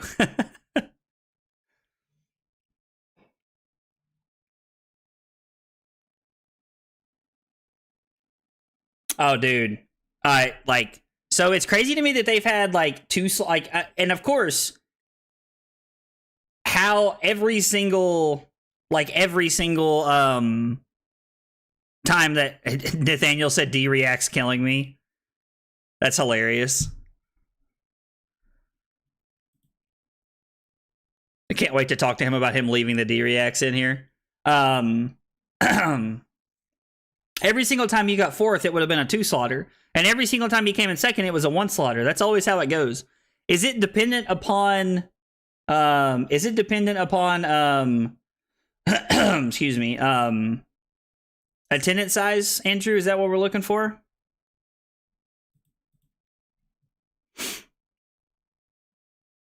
Troll is a big Troll is a big brute player. I always see him hanging out in Scowling Fleshbacks chat, and I really like his stream. He does a really like his stream is very entertaining, and like I really enjoy like what he does. He does a very good stream in my opinion. Is he cracking energy potion to play both of his to play his 2 freaking D-Reacts here? It's totally what he's doing here.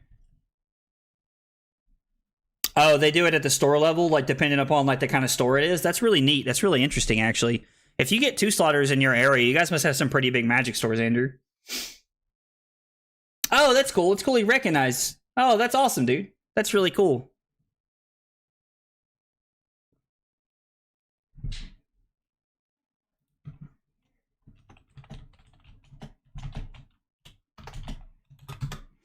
Nathaniel said he can't play his D-Reacts.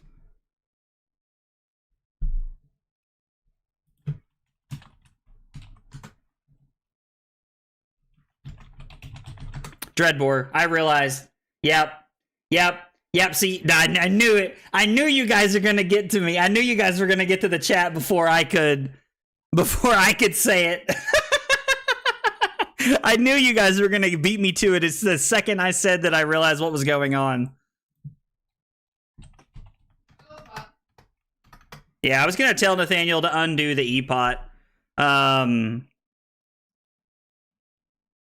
So we're just gonna load the E-Strike here. Like, it really doesn't matter what we load, but like loading the E-Strike is so much better. And like, I mean, he can play his D-Reacts here and cover up this if he wants to.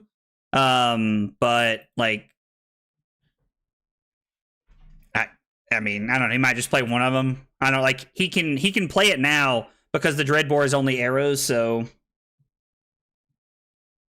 yeah, I love that. I love that everybody was like, oh, Dreadbore, and I was like, when I realized it in my head, I was like, no, like trying to get to the chat before everybody started being like, oh, welcome to the Ranger and the do nothing hands. I mean, hey, like Rangers felt really good, honestly. I'm sorry. Sorry, is that an Oasis respite, my friend?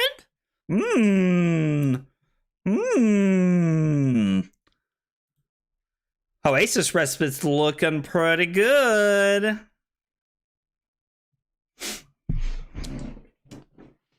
I mean, to be fair, like, he has in these D-Reacts against Dreadbore, and, like, they're just not going to do anything for him, because he's literally about to get this Seek, like, his other one's about to get Seek and destroyed. So, like, he actually should have just played it last turn. Screw them Absorbent Aethers. Heck yeah. That's right. Dreadbore. Only bow I use.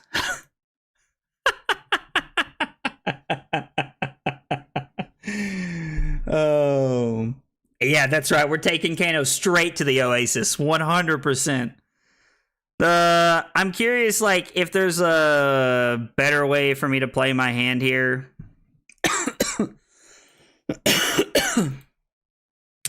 Like, I could trench this away and then Bolt and Shot for 4. Play Codex, discard the Infecting Shot, get Searing Shot, arsenal the Respite here.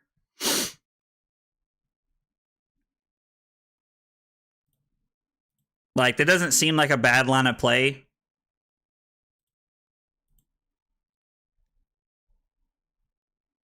Actually, I could just use Snaps here. This is actually just better, right? Because this gets to come in for 6, and then I get to snap Codex, and I get to come back in with another Infecting Shot here. Yeah, this is actually really good. Want to hit a weapon for KO in this set, since his only option is 1 claw right now? I hope they do. Justin, honestly, I hope they do. I hope that they give, like, some kind of, like, one-handed weapon. Like, even if we just end up playing Claw in Kano, right? Like, I really hope that we do, because... I really hope that they do, because I think it'd just be cool to see that. Like,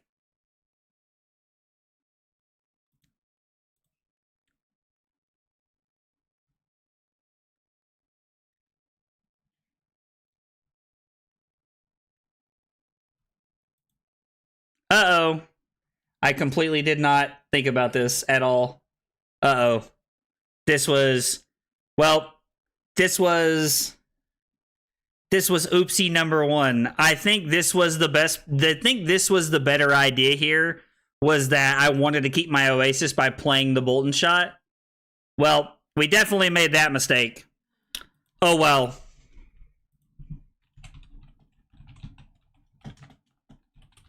Because even if I don't use the Respite next turn, I could trench it away. Yeah, that was not a good play for me. Yeah, that was not great. That was not good. That was not good. Yeah. I like that you guys, like, dude, you guys are always realizing the lines before I do when I'm playing these, like, when I'm playing these decks I'm really new to. Like, and I always get a kick out of it when I look over the chat. Like, I always, like, look over and I'm just like, ha ha ha ha ha ha, like, and I look over and, like, see that you guys are, like, completely, like, 3 steps ahead of me. Hey, that's not a bad thing to draw. Hey, we drew another Oasis Respite. Man, I'm too good at this game. Oh my gosh, that's so funny. Better lucky than good, right? Better lucky than good. You love to see it. So, Death, I was really curious when I just looked up a minute ago and saw where it said 6 cards in deck, you'll probably just fatigue him. I assume that you got caught up on the max game is what you were talking about there. It's very easy to do on YouTube, man. It's very easy to do on YouTube. I completely understand. So we get to just go rabble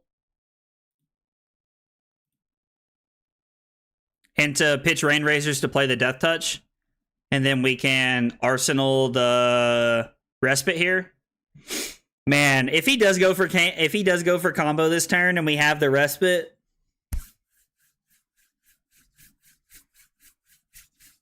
so good. It's so good.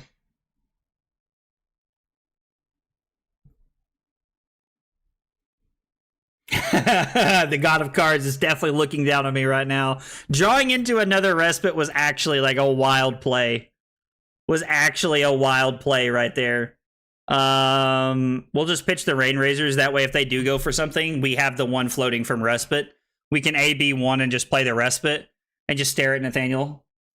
Keep Oasis in hand. So I might have said Arsenal it here, but after I said that, I thought about that and I was like, I actually can't play anything if I Arsenal it here.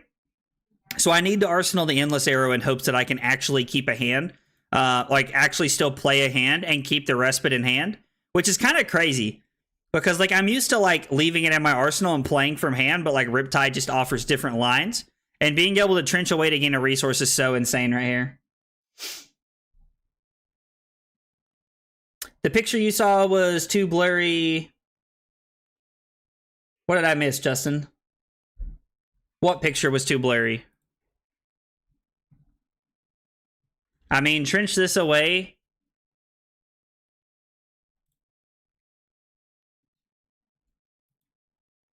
I mean, we're just going to AB1 here, right? Like, we can actually just pitch the Endless Arrow. No, actually, we want to keep the Endless Arrow. So we're going to trench, play Seek, Dreadbore in the Searing Shot, and then we're just going to pass, keep the Endless Arrow in hand so that we can pitch for the Respite if we need to. But I think we're okay just to take 5 here and just go to 29. Like, I think we're in a... He said, play your Respite. Never. Oh man, it's funny that like I'm glad that Nathaniel's having a good time with like our game. Like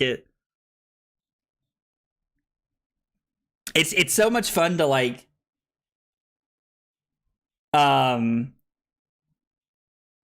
it's so much fun in my opinion to play these games like this and have a goofy time, because like when like we sit down and like we like test, it's so methodical and like we're always like being so serious and we're always looking for like what's the best play, what is the best thing I can do right here. And so sitting down and playing these games, it's like fun to like, you know, kind of like goof off and like have a lighter side of what it's like to, you know, to just play games and kind of have a good time here.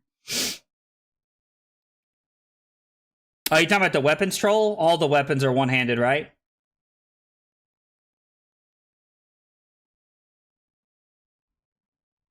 I mean, I think all of the new weapons are one-handed, aren't they, Justin? Like, didn't James White say that they're all one-handed? Isn't that what Troll was just talking about? But at least I think that's what he was talking about. Was this hand does not feel very good.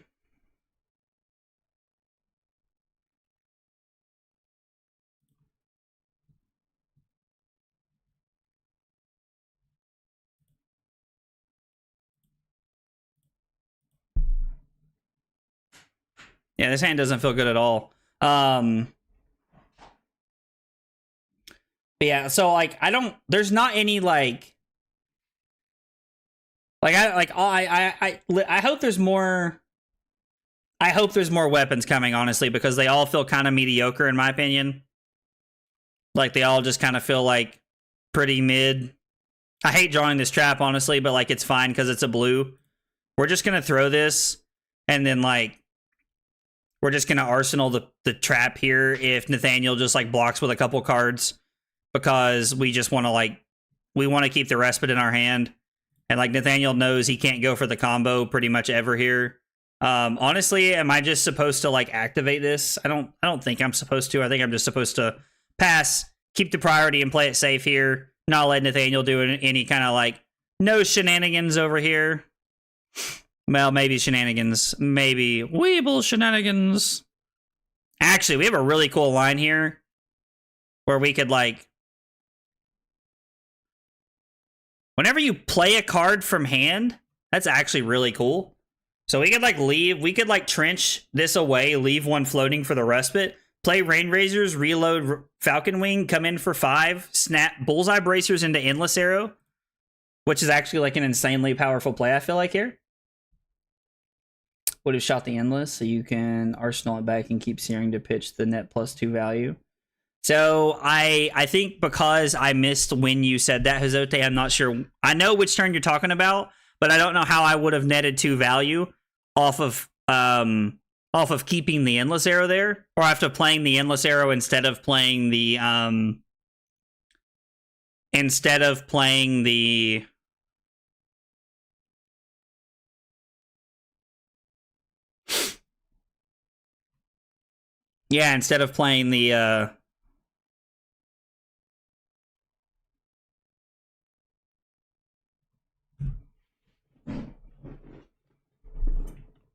the Searing Shot. I'm not sure.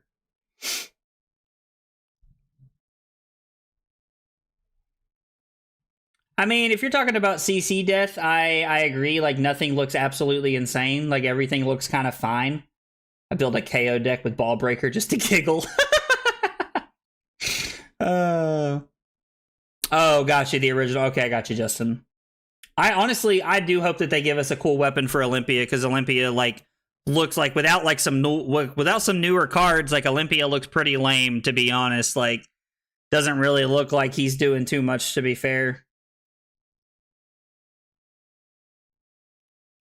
I mean, so I think that Wager's going to be really cool and fun to use in Limited, but I don't think Wager's going to be like a super impactful car like mechanic inside of CC just to start the format. Like, honestly, like, I think that they're trying to like de-power creep the format right now, I think, with all the new sets. And I think in order for that to like effectively work, they have to push more stuff out. Like, more stuff has to LL first before like we can really like make a lot of like really dumb stuff happen, in my opinion. They are definitely scared. You're 100% correct, Justin. Like, they're 100% scared after the Tales of Ari incident. Yeah, you could not be more correct, in my opinion. Like,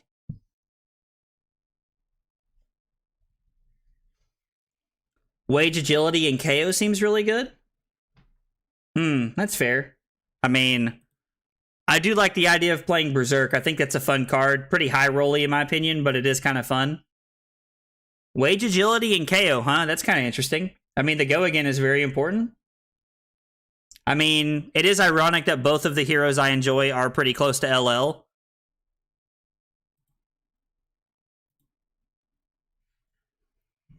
Like, I do enjoy...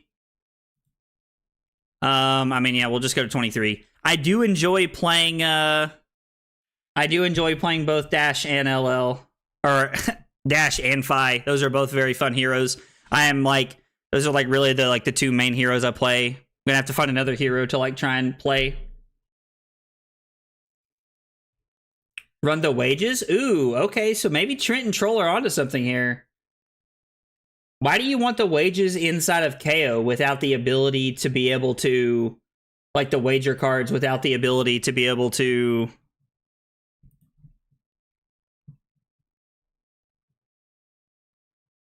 Kano hard?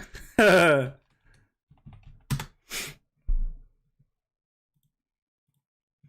we're going to trench here. We're going to use Dreadbore.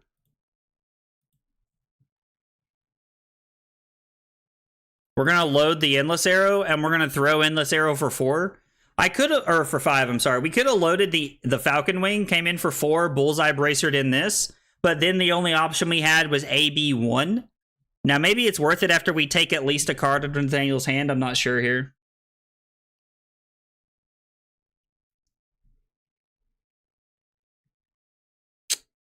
block 7, and then the opponent can't always use the agility token.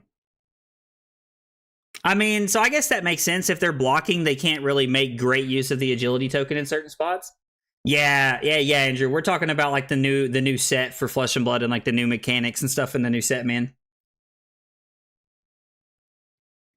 Oh, so you don't have to use like roll scab skins every single turn? That actually makes sense. The agility would be good. Levia only has 24 LL points. I mean, I would honestly love to learn Levia. Like, no joke. That's not even, like, I'm not trolling at all. Like, Levia actually looks like a lot of fun. We're going to Arsenal the Falcon Wing here because it strips a card and it automatically has go again. Unless they decide to take another rat here. Alright, well, this feels pretty good. We can just AB2 on our turn, and then we get the Falcon Wing, pitch this for Dreadbore, have AB1 and Respite floating. This feels pretty good for us here.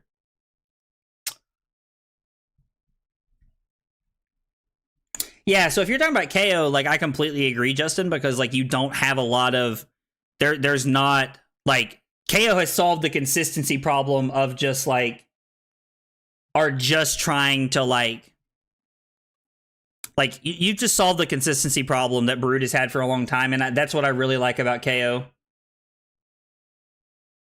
I mean, Rhinar seems like it's gotten some cool things, like Beat Chest seems really cool for them, but, like, I don't think that, like, it's really broken. Oh, talking about the instant to discard an agility token? I think that every single,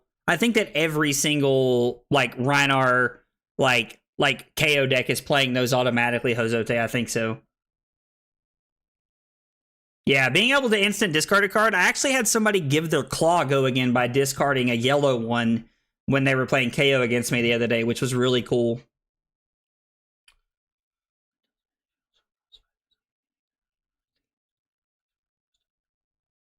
Yeah, no, absolutely. Like, Andrew, you're 100% correct. Like, the more stuff you have on the board, like, you have a way better chance at winning the game. And that's definitely the way the game is, like, moving. I felt like, I mean, I think a lot of people, like, after playing Magic for so many years, realize that there are only so many ways they can keep the board specifically related to the combat chain, and that the game at some point has to take the shape of playing in more of a add to the board permanent style fashion. Unfortunately, I think that is the direction we're heading in.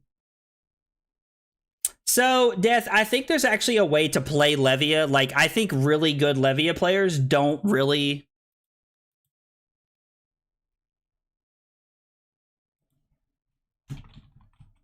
Oh, so Nathaniel says he's lagging here? Oh, that sucks, dude. I'm sorry, man. Dude, I'm sorry that you're lagging. I'm not going to click claim victory here. Like, if you feel like the game, like, won't let you, like, finish playing here, then just, like, then you can just let me know, and, like, I'll concede here. Or, like, I'll back out the game, like, if you feel like you can't keep playing here. But I feel like really good Levia players do not die to Blood Debt, and I feel like there's a very calculated way to play Levia, and, like, so I don't really know that, like, if you, like, just saying if you whiff is, like, I don't really know if that's a great way to look at it. Let's stream with you. Oh, did we just banish a card? Oh, Nathaniel said he's good now. Okay, cool. Cool. You full block the Wage Vigor and then at Arsenal and pass. Yeah, no, 100%. Like, I completely agree, Trent. There was definitely that turn where, like, you definitely got a lot of value out of the Wage card because I was not able to... Because, like, I was forced to block out. So, yeah, I do agree it's good in there. I mean, sure, like, Rhinar definitely has the ability to use Intimidate before reactions, like, which is very cool. Like, and I'm definitely not, like, I'm not saying that playing Rhinar, like, playing Levy is better than playing Rhinar, but, like, I really like that Levia has a lot, like, has some built-in go-again attacks. Like, I don't know, I also really like the flip that you have. Like, I also really like the flip that you have.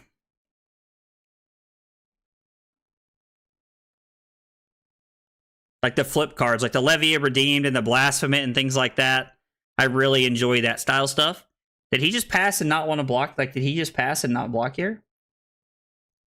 It actually was you, Trent. Yes, it was you that made the play where you had the like instant discard to give go again. That was you. Oh, I'm sorry, Hizote. I didn't realize that was you. I didn't realize that you and like I didn't realize that was your same account. So sorry about that. Okay, cool. That's cool. I like that. I can remember that you're both Joe now. That'll make my life a lot easier, actually. Internet is a weakness. Oh, had it not been against Nathaniel when my opponent had started to like time out right there, I definitely would have went for that route 100%. Do I want to Arsenal this now? Like, am I just on the plan of Arsenal this and just kind of like force Nathaniel to beat me when he's at 1 now, maybe? The Oasis of Despair. Okay, so Justin, let me clarify just a little bit. I'm not saying that you don't die to those cards. I'm not saying that that doesn't happen. I am saying that I feel like like Mansant, and Ben Hannon, and like these really, really, really good Levia players die to Blood Debt way less often than like your average Levia player does. Like, I just think that like with certain cards and certain matchups, like you can really like try to mitigate that as much as possible. I'm not saying it's something that doesn't happen, and you're right. Mansant is like probably the best Levia player in the world. I definitely agree with you, but I also think that like there is like I think Mansant wins a lot of games with a deck that is not considered tier 1 because he has spent so much time focusing. So like he does die to Blood Debt a lot, but like I think he also wins a lot of games because of how good he is with the deck. So I'm not saying it doesn't happen. I'm just saying it feels like less likely. So I don't know. Yeah, I mean, honestly, that and Husk is really big troll. Like, Husk is a huge part of that game plan, and I really like playing Carrion Husk a lot. Like, being able to play Carrion Husk and Scowling Fleshbag in the same deck is absolutely bonkers. So we're going to play Respite on the Wildfire here. We don't have anything to reload, and then this is just going to be for 5, right? Because he activated Crucible. I mean, it tells us how many it's going to be. It's going to be for 7. Oh, God. So I'm only going to take 2 off of this here, which is, like, kind of crazy when you think about it. And then Nathaniel's just going to give me 2 cards to not die here. Makes sense. So, sure, it can happen, Death. I hear you. Like, by playing another hero, you are taking that element out of the game, and I really like that way of thinking. As a competitive card player, taking an aspect of me losing the game due to variance out of the equation is 100% something I like a lot. So I definitely agree with you in that instance. I don't know, like Levia just seems like she's in a pretty good position right now in the metagame, but it's possible that it's just better to play Rhinar. Like, it's very possible it's just better to play Rhinar. So I don't know. I'm not a very skilled brute player in all honesty, so I don't really feel like I'm the person to sit and make that kind of decision. I love that Crown of Providence just like literally does nothing in this matchup. This could be like Spell Void 1 and we could like never lose this matchup. Yeah, we're at 17, big boy. I mean, I think Nathaniel just went for it openly knowing he's dead here.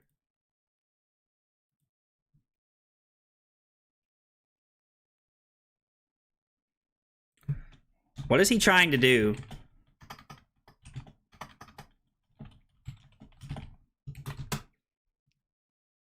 He keeps on doing, but I don't know what he's doing here. He just said, dang it, 1 more. He's trying to Metacarpus nodes me here. Dude, get out of here, Nathaniel. You're such a troll. You're such a troll. Get out of here.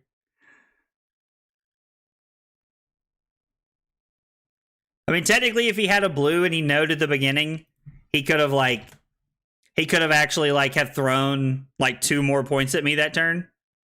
Or I guess it'd be 3 more because he gets +1 from the first one and then he gets 2 more from that. So yeah. So I mean, you could definitely tell that the Absorb and Aethers and the Dreadbore like that really just like gave Nathaniel the business right there. Riptide, we played against Nathaniel. He was on Kano. We went second. We got the win. Oasis Respite sat in my hand for 7 turns or so and was bonkers when I played it. Like, that's literally what we're gonna put. Drew, good deck building, sir. Good deck building. Thanks for the good deck building there, and we'll take the dub right there. All right, I missed a lot of chat here talking about this. Sorry, I'm gonna scroll back up here. I mean, that's true. The two block temper glove is actually really good, Troll, especially in both decks, honestly. So, like, are you just gonna, like, play Scabs and, like, play... Do you think that we're gonna play Scabs and play the new hero and play the new 2-block armor and Rhinar? And, like, just take your chances on rolling?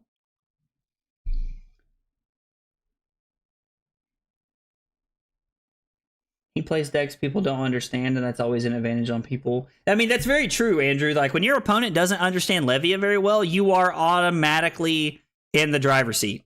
That does make a lot of sense. You do get a better chance at being in the driver's seat because your opponent doesn't know what's going on. I mean, yeah, so, like, Levia is just straight damage. There's, like, 0 on hit effects there. Like almost 0, I think. Like almost literally 0. Like, she just has, like, I think that she has, like, Levia has, like, Dread Screamer as Go Again and, like, the Dominate card or, like, some other random stuff, and, like, Brute just has it, like, and Rhinar has Intimidate. I think that's kind of the differences in the class from an outside view there.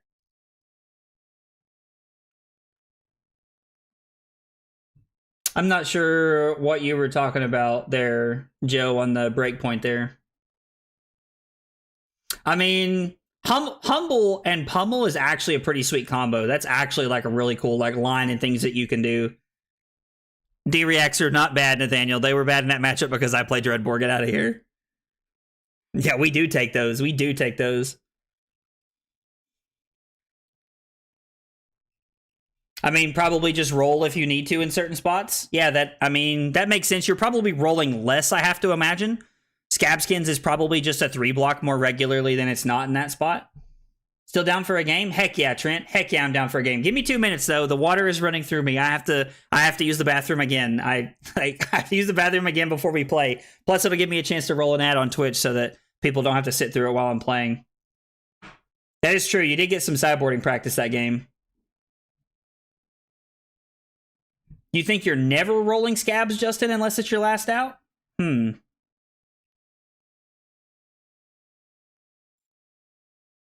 Brute has -1 on hits. I like -1 because it's not even an on hit for you. I like that, Jacob. That's funny. That is true, Troll. Like, not a lot of people are on, like, the humble pummel plan. But we got to talk about everything, right? Okay, 2 minutes. I'm going to use the bathroom. I'll be right back, guys. Ah, wrong thing.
Okay, another short break and we're back.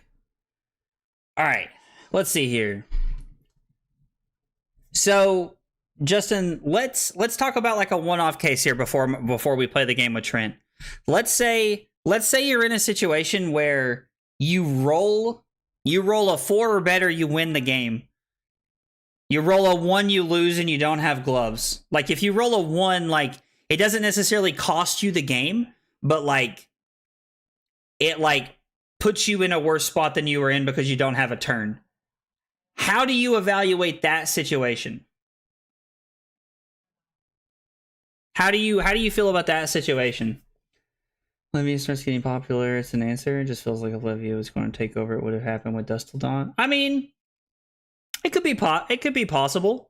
Like I think you get rewarded for playing a hero like Levia because she's a niche hero and because like not a lot of people know how to play against her and know what she does. So I think you get some points there, like kind of what Andrew was talking about earlier, Justin.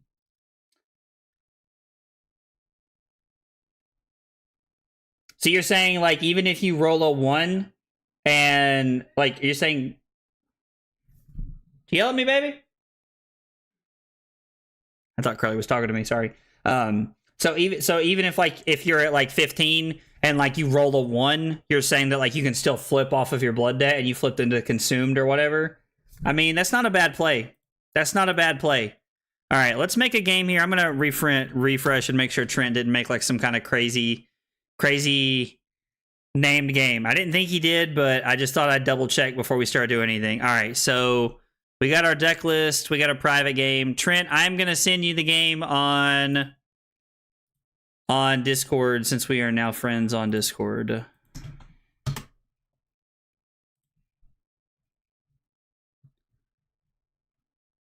All right. Trent's got the invite waiting on him whenever he's ready. And we're going to keep rolling with Riptide. 2-1 so far tonight. I mean, we played against a Max who like didn't really like, I don't know, like they just had a very unfortunate draw. We lost to Kasai because I played loosely, and then we beat Nathaniel on Kano because he left in D-Reacts against Dreadbore, which was pretty funny. Like, pretty good memory to have. All right, let's go. Old Trenty boy. How does Drew have this set up? Let's look really quick at our matchups here. Okay, so he does have Brute in this first category. So we're just going to select this category and we're going to run it. We're going to do our best to keep up and do what we can here.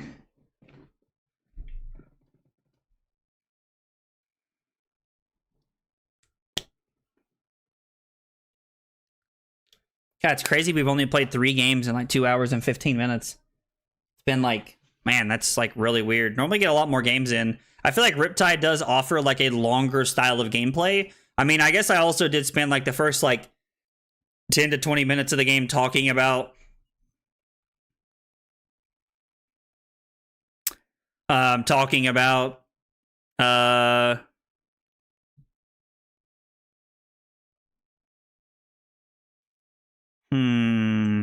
I did spend the first like few minutes of the game talking about spoiler season and stuff like that, so that is true. That is true. Kano was a tough game. We played a Kano last night and somebody literally made the comment and said, rush the weird guy with the robe, and I was like, dude, I'm all about that. That's hilarious. So I think we'll just go ahead and arsenal this. Like they could, like Trent could be on Warmonger's Diplomacy. I'm honestly not sure, but we're gonna throw 7 at him.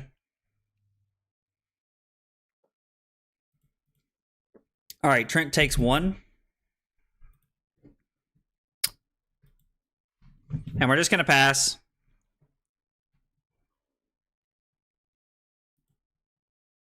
Man.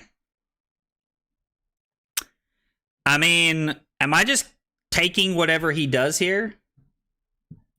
Especially if he's gonna, like, beat down me stuff. I mean, we could block with 2 cards, or I could come in for a Remorseless with 14. We'll come in with Remorseless for 14. We're living the high life a little bit here.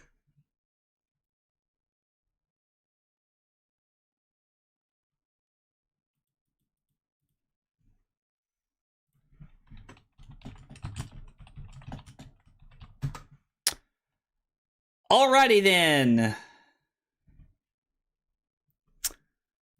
Well,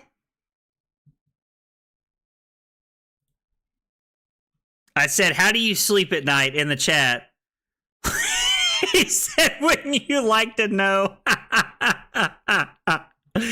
Oh, man. Well, that's so depresso. That's so depresso. We just took everything for like literally no reason right there. Okay. Well, we're going to activate Dreadbore.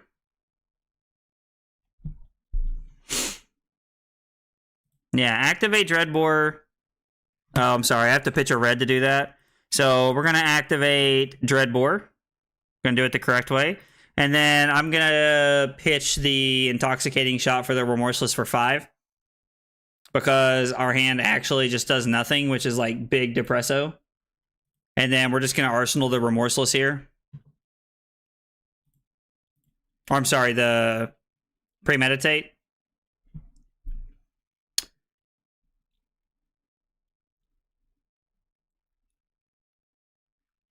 So, Premeditate, Ravenous Rabble, Lace with Blood Rot, Searing Shot for 10.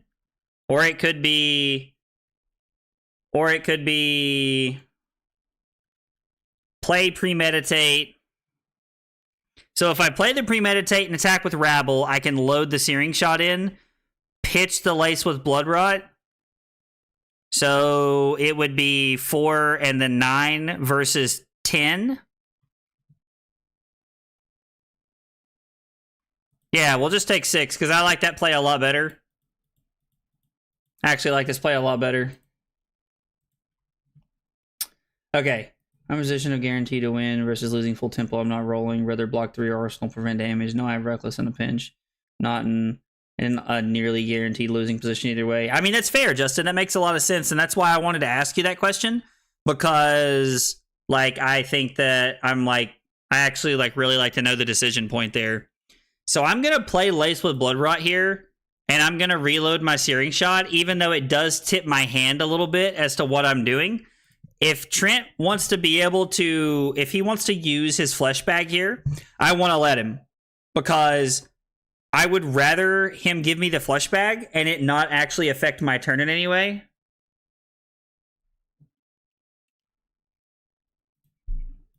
And then let's play the Searing Shot for 10. I mean, this is Searing Shot on hit Pox token, so like he'd actually go to 24 and get a Pox token, which if he has a good enough hand, he can just take here. Honestly, like it's not exactly like we're in a we're trying to play catch up and take tempo here. I think we're gonna Arsenal the Death Touch here. Do not take my Tar Pit Trap, please.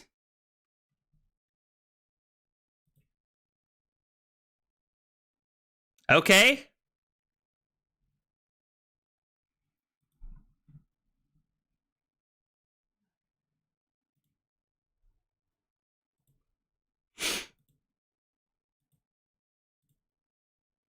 We're going to block with the Tar Pit Trap here, which is not going to get the value, but we are going to take away the 5 points that he buffed up there off the Barraging Beatdown, which is kind of nice because we only take 3 here.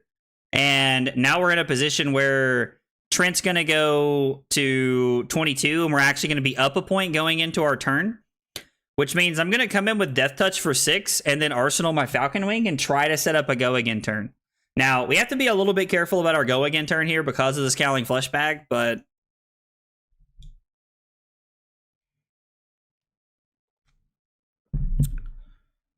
all right.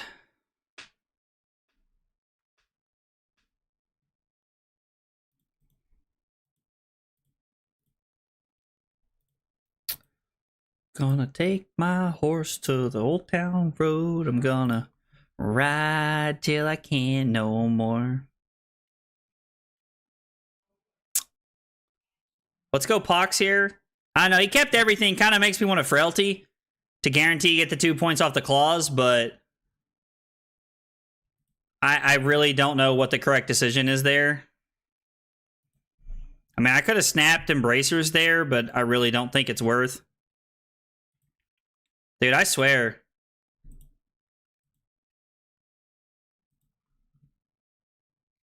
Man, Trent's hitting us a lot with these Intimidate, with these. He's like on all 9 barraging beatdowns, which is like spicy in my opinion.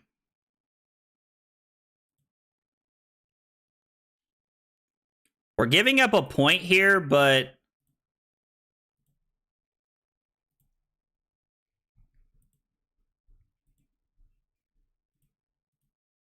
we're giving up 2 points here, actually. Well, no, yeah, because of the frailty. But I mean, the frailty does make this for 4, which makes Trent's hand like into the comeback here a little bit harder for him, which is kind of nice because we're only going to be at 19 here after this hits. Okay.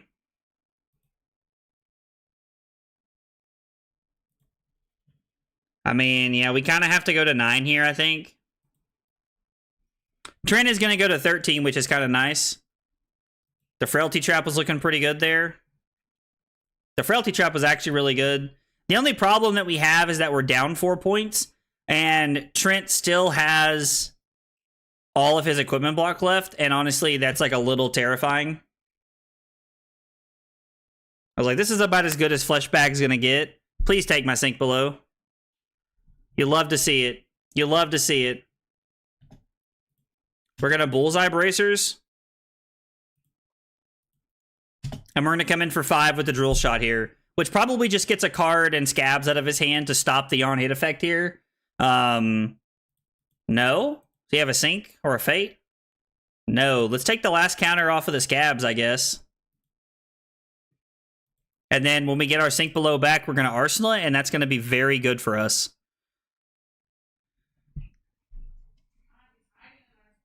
We actually have a really good hand here because we get to go block with Bolt and Shot, or we block with a 3 block here, and then play our drill shot.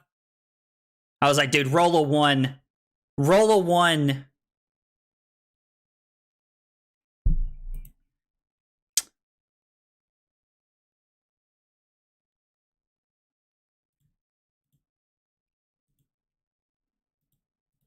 If he calls me after this, I'm going to feel real bad, but I was like, I don't think he is. We're going to take 2 and go to 5. I'm not going to sink anything.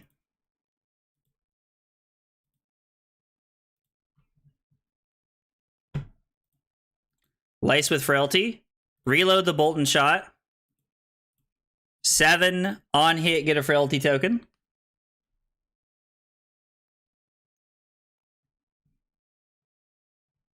And if he lets this hit, we just get to use the drill shot here. I would actually really like to see a 3rd card come out of Trent's hand, because it means the scariest thing he can do is claw me here. But if he lets this hit, he gets a frailty token, and I get to throw the drill shot, which is pretty solid.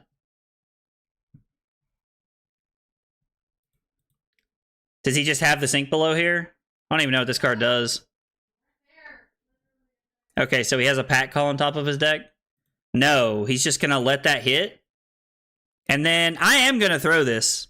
Like, he has to decide whether he wants to give me Tunic here, or, like, I mean, it just makes sense for Trent to give me the Tunic. Like, even if he's not going to block with a card from hand, he should just give me the Tunic, I think, is the correct decision here. So Trent's first block definitely would have been worse for him, and it would have put me in a better position.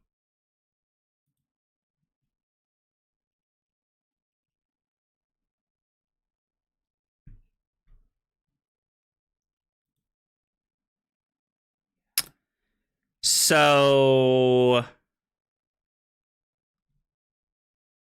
I mean, really all we can do, like, this is the kind of hands that, like, cost us tempo in a big way. So we can Codex into a Death Touch here. Maybe we're supposed to Codex into a Remorseless, so he can't play a D-React from Arsenal if that's what he has. I actually really like that play. We're not going to reload anything. I mean, I guess we could and then, like, get the resource that way, but if we had another way to do anything, like, I mean, if we really wanted to, we could E-Strike, discard the Inertia Trap, and then go put Boulder Trap on the bottom to draw a card and see if we can do something that way. But I think Remorseless is just a guaranteed better play.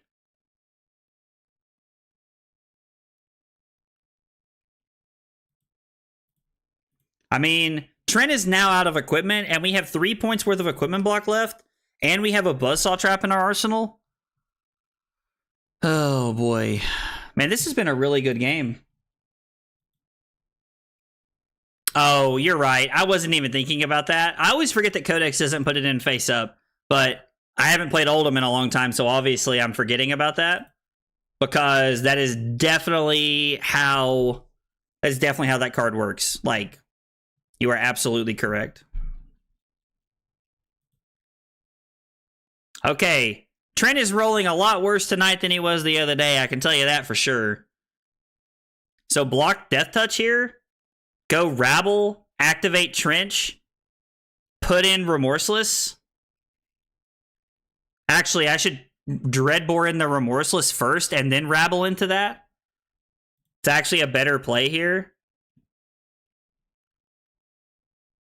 And I guess technically I could give up my equipment and keep the Death Touch for my arsenal next turn.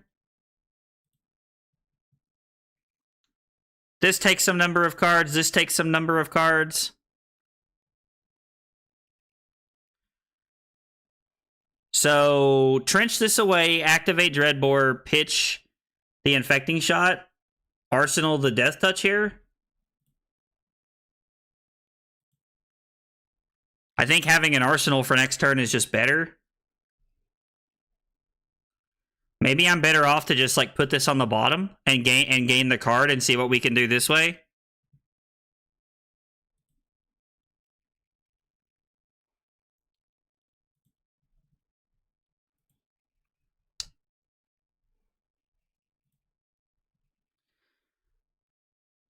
Pitch Remorseless to activate Dreadbore, putting in Bolt and Shot.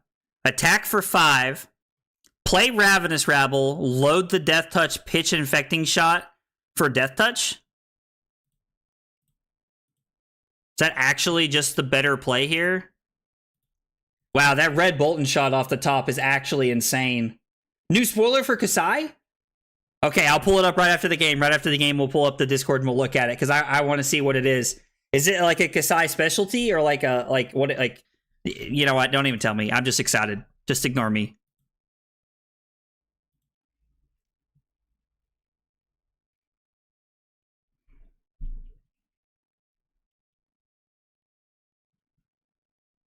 Yo, yes, Riptide. Yes, sir, Drew. Yes, sir. We are enjoying some Riptide tonight. We got Trent on the line right now. Load the Death Touch. Rabble Babble. God, that is the first blue Rabble I've ever had playing this deck. What a depressing moment.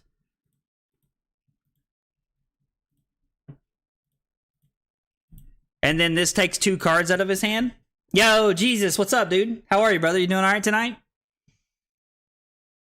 Dude, I love Trent's commands so much. I love all the commands I made for people. They're so funny, in my opinion.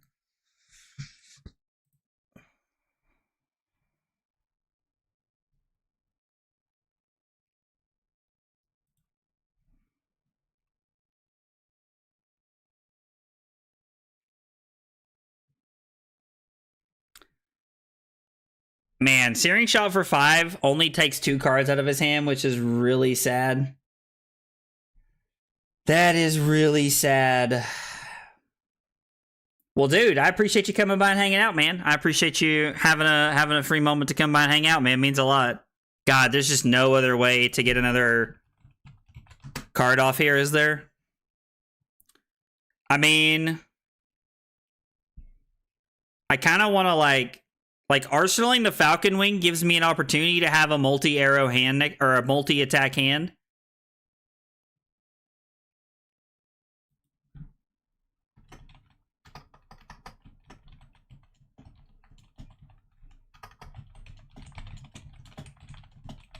Trent was saying that he feels like this game has really not gone his direction this far, and I feel like that's very on point.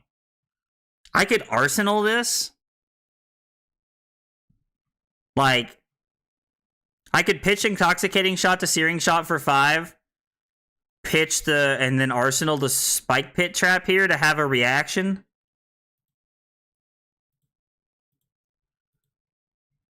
I don't know. This is tough. This is a tough decision here.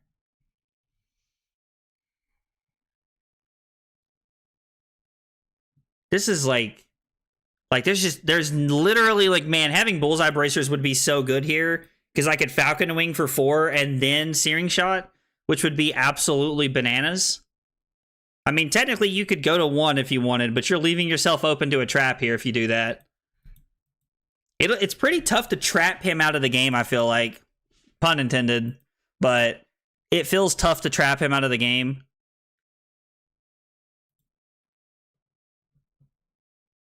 Like, to trap, like, Brute out of the game feels really tough. God, please, please just let me block with 1 card.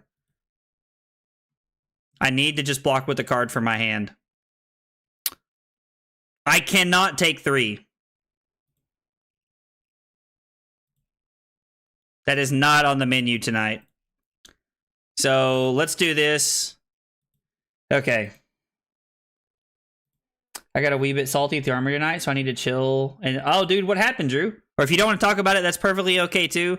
But if you would like to talk about it, I'd like to hear about it, man. I hate to hear that something rough happened. I mean, I think we've all been there, so it's all good, brother. No judgment from anybody. But if you want to talk about it, man, I am here to talk about it. Oh, dude, did we meet at Cincy? Jesus, like, did you come say hi to me, man? I was like, I didn't realize that was your name, man. Like, I did not like it, or did you not come say hi? I mean, even if you didn't, like, that's perfectly okay as well. Like, again, we just don't have a way to throw another arrow here. Like, the pumps in this deck really set us up.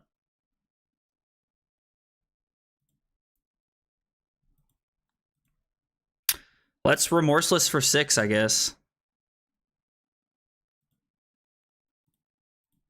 Arsenal to sink below and set up for the next turn.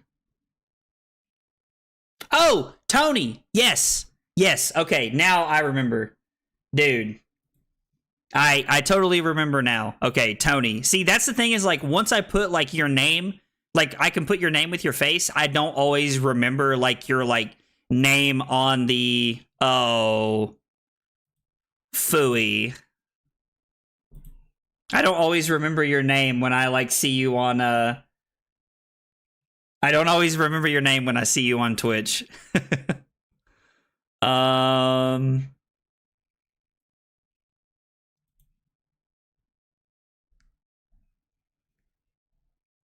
mean, we just gotta take 1 here, right?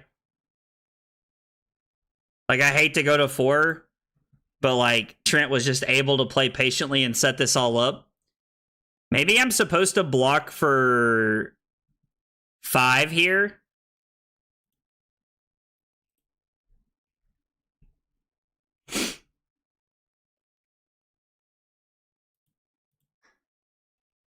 I think blocking for 5 here is the correct play. Considering the fact that he can intimidate me.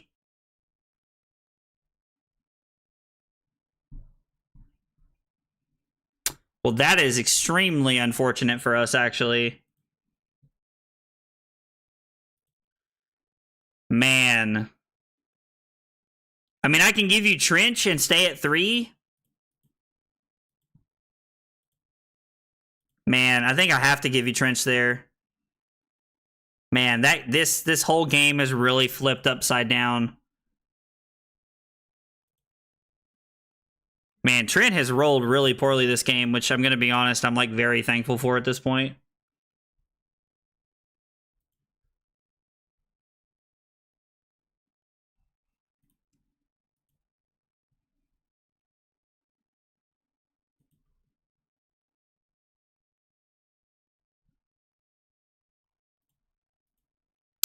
I think I want to keep the Collapsing Trap.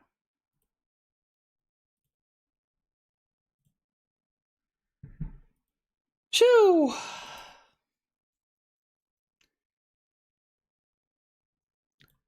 Dude, I feel like I missed so much of the chat. I literally just looked up and saw, don't bring my mother into this. What is going on over there? I'm like really trying to focus and make sure that we play this game as well as possible, and y'all are talking about people's moms. What are y'all doing over there? That's normally not good for me. Normally sand sketch plan means the end of the game. Okay, that's actually just a card I'm okay with like being taken away from me here. That is not.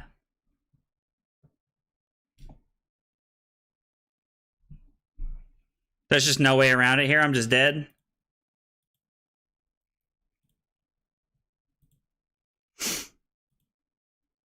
Yeah, I mean, that's unfortunate, man. That was a grindy game. It's unfortunate we lost that one, but that was a good one. Trent played that very well, especially considering that I had a lot of the tempo towards the end of that game. Dude, that was a crazy good game. Like, I definitely felt the struggles, though, late game there. Like,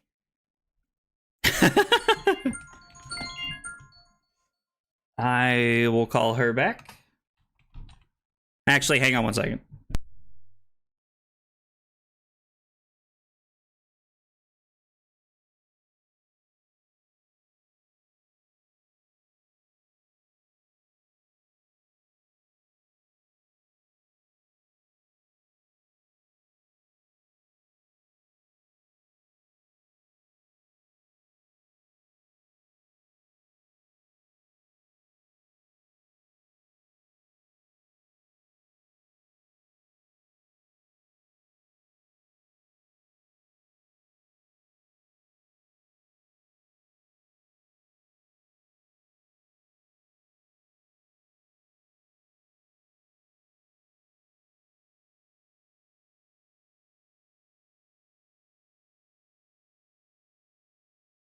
Okay, sorry about that. My sister was bored, and so she called me because she wanted me to entertain her.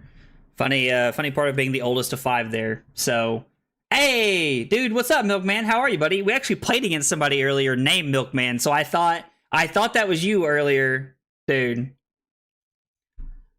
What's your name? Tony. Fuck you, Tony. I love that video, dude. I love that video. Okay, so Troll actually said block for 5, and I'm very glad that I did block for 5 when I did.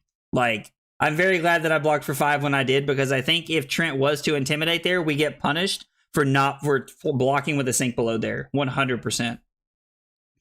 Since he was dope, had a blast though, even though I got stomped. Dude, I did not do well either, man, but I had a really good time. It was a really fun event, and I met a lot of really fun people. It was really cool to like get to play and get out and like play in a competitive event for the first time in a while. I enjoyed it a lot, Tony.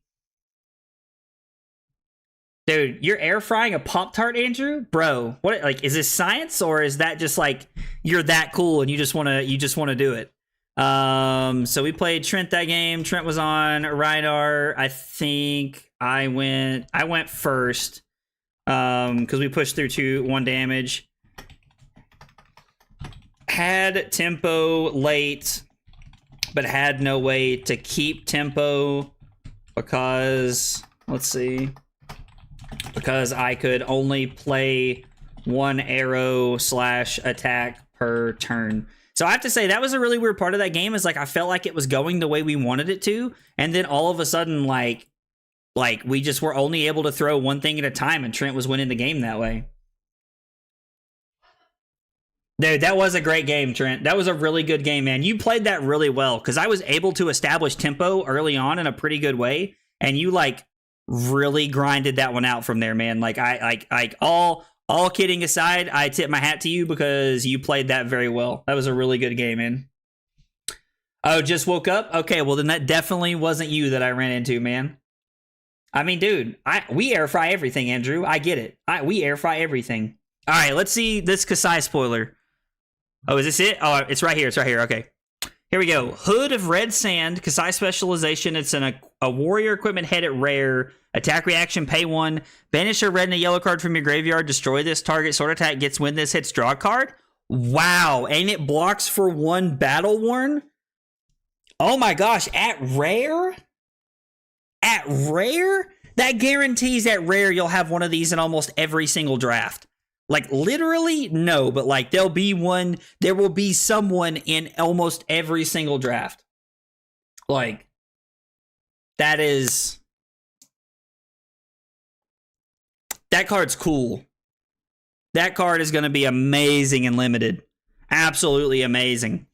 And also like in CC, like you randomly get to draw a card and you also get the ability to like have an extra block. Now, you have other pieces of equipment that block for more, but you get to block one and potential to draw a card there. That's really good, actually. That could be a sweet card in CC. That could actually just be like a really sweet staple. That card is looking really cool. That's looking sweet. Yeah, that card is really cool. Good catch on that coming out, Slip. I appreciate you catching that, man, because that's awesome. That is really good. Oh, I can't see OBS anymore.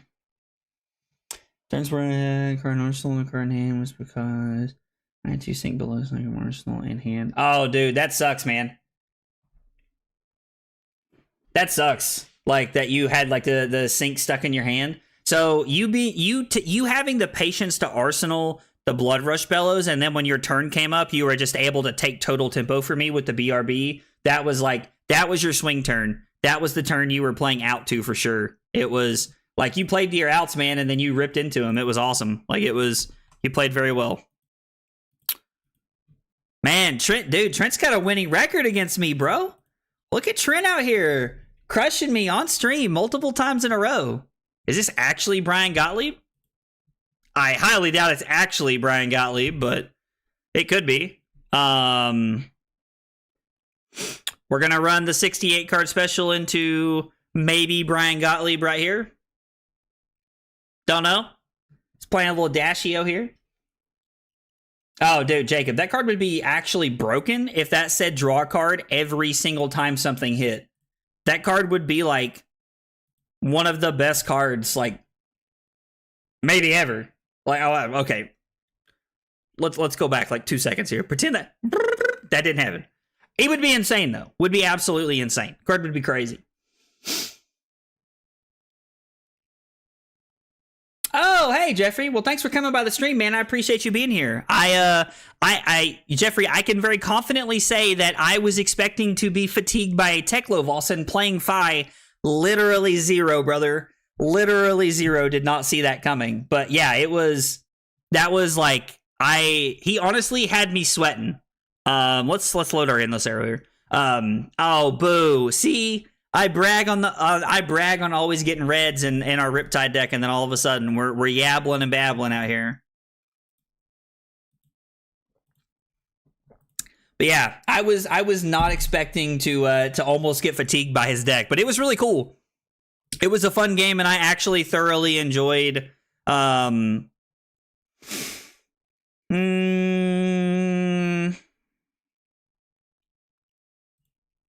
actually really thoroughly enjoyed our game. It was a lot of fun. He played really well, like into like what I was trying to do. It was like he played that game really well. I've told multiple people since then that like that was a really good game and that it was a lot of fun.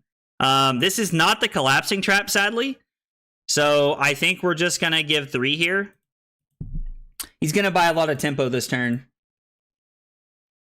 Oh, dude, if he would have got to put together, if he would have been able to put together the singularity or whatever it's called, dude, he would have steamrolled me. Would have been an absolute shellacking. Absolute shellacking. Having the sink below here. Oh. Okay, opponent. That's cool, bro. I mean, it's not going to get any value, but we can just throw the trap here to block 3. So instead of taking 14, we're taking 11. Yep. Pretty good turn. Opened up on Boom Grenade into Max V, all in one turn somehow. That's actually like wildly impressive. Actually a wildly impressive turn from our opponent there. Really good start from the old Dashio deck.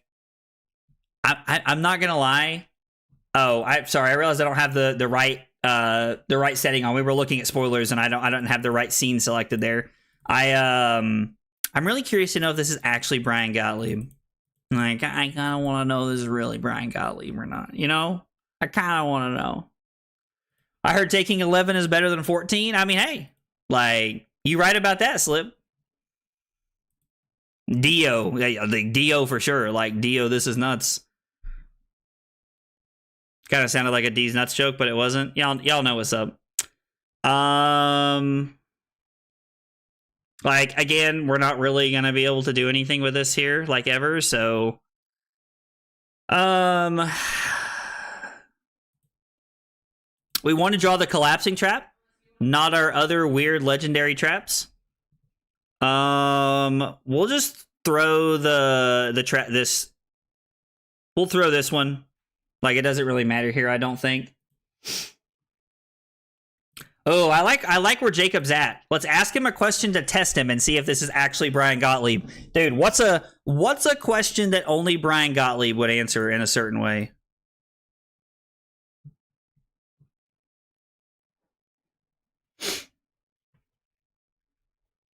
I mean, Inertia Trap is pretty much just always going to block 3, right?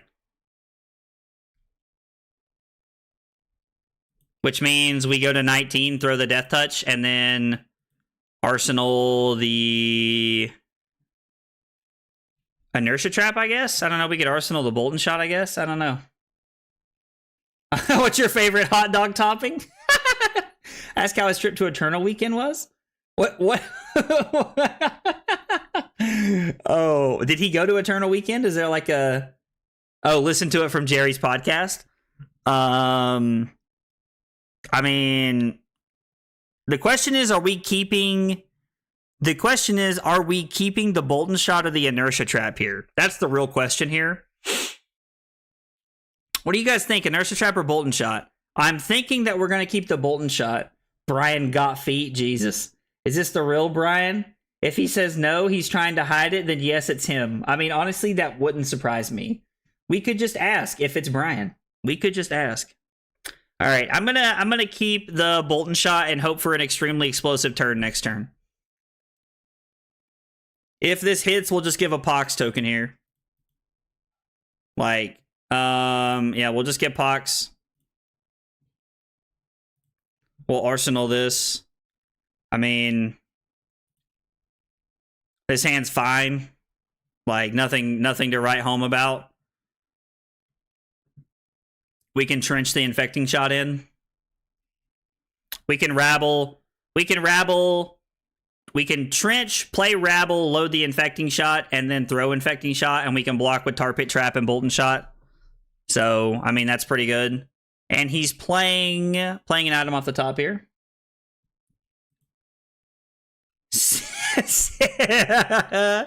Oh, I like that. We'll just say Majestic Heroes are garbage, and we'll see what he says.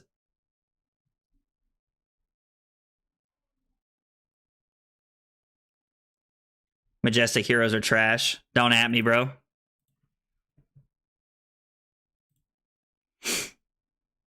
So I mean, yeah, like, I think this is fine. We get to put him to 19, then we're gonna go to 17. Oh.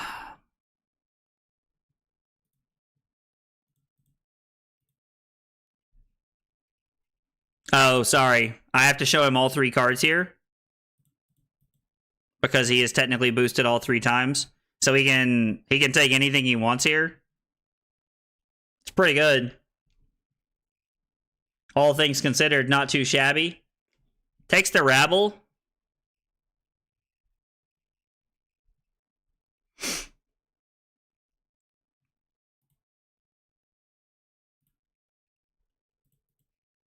I guess let's take 2. I don't know.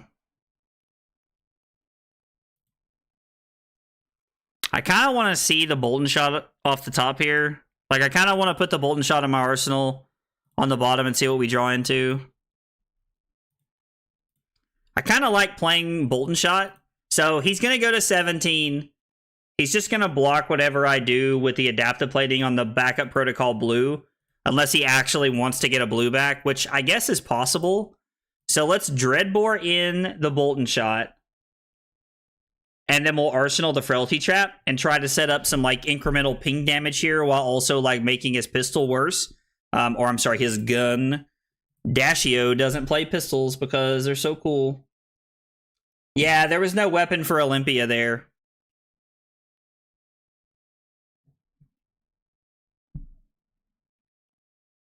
Is that how you spell Brian Gottlieb's name?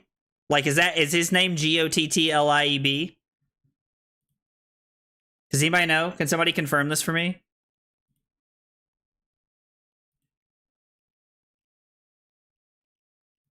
Okay, so plays one off the top and then gets another blue.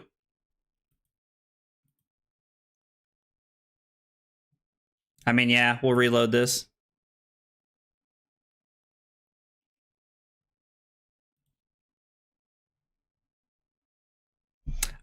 So people don't like to play against Riptide because they don't understand it and because it's like they're like, oh, this is so obnoxious.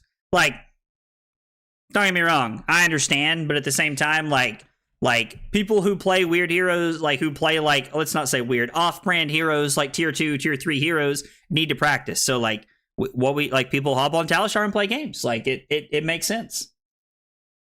I mean, he is the John Cena of Fab, like, to be real, like.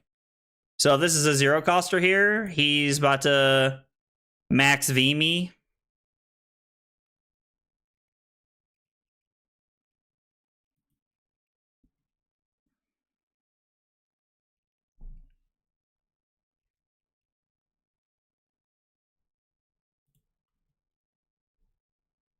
Getting a lot of lag here on my end again. Let's play the Frailty Trap because we know we can get the point off of it. Man, there is so much lag on my end right now. They block with attack action. Pairs nice with dagger into attack. I mean, like, don't get me wrong. Like, it is nice. Like, the fact that, like, it gets go again when it's blocked by attack actions is, like, kind of cool. Is he just going to get the max V back? Or is it, like, Harpoon?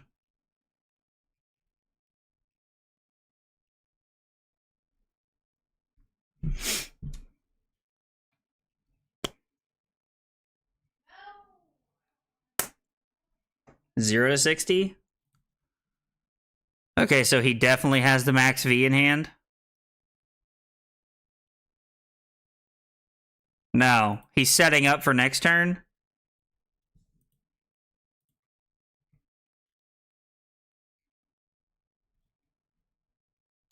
He is setting up for next turn. So, Sink Below here lets me take one. And then I get to have Rabble reload the Drill Shot, Lace for 7, Lace and then that for 7. Yeah, like, I think this is pretty solid here. We can actually... I'm not going to reload now just in case something happens here.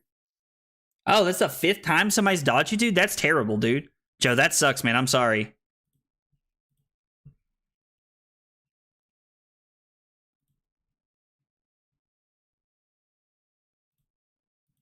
Okay.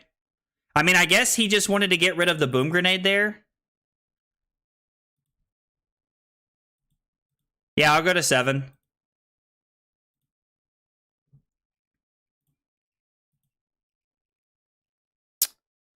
I mean, I guess we could, like, bracers here if we wanted to, but I don't think that's where we're at. Bro. Found a courageous dash. He's definitely going to give me the plating here, 100%. Honestly, he probably gives me card from hand, plating, and heart. To block 8, to not have to, or I'm sorry, yeah, to block 7, to not have to take the, Pox token. Yep, there it is. And then he gives me the protocol. So now he keeps his 1-point life lead here, and he's able to have a 3-card hand.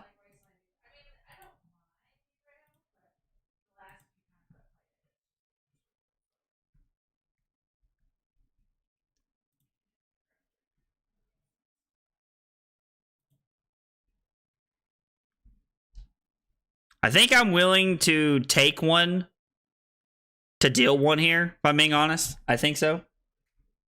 Yeah, dude, like, I bragging on the bragging on the deck, bragging on always hitting reds, and then we go yabbling left and right. I mean, he's gonna crack here because he has to have something he can do, right?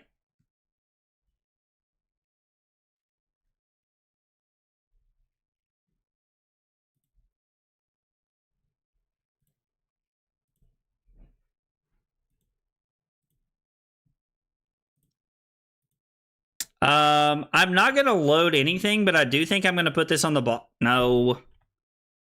I'm gonna put this on the bottom.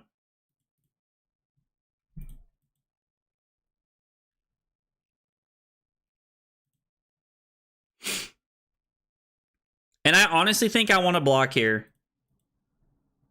I know it's like kind of weird to like think about blocking this, but I think it's the correct play here. And the idea is that hopefully now we can keep Lace and Searing Shot. Hopefully we can block Searing Shot, Bolton Shot, and the Tar Pit Trap. And like try to make some like defensive plays happen here. Because I mean, this puts him to 6 basically. Why did our Tar Pit Trap not do damage to him last time? The fact that he's playing an item is pretty good for me automatically. But I mean, he does have the ability to like get back a very powerful red here, depending upon what his hand looks like. I mean, we're at 6, but like, he also only has 23 cards left in his deck. Have we seen any copies of High Octane? He's banished one, which means there's 2 more in his deck. It says image not found. I don't remember him playing a High Octane, so...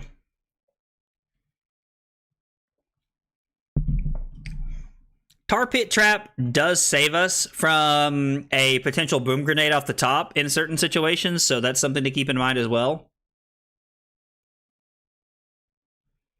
If we're able to keep 2 cards, we can actually play Lace, load the Bolton Shot, come in for 7, and then we can play then we can Bracers in the Searing Shot here.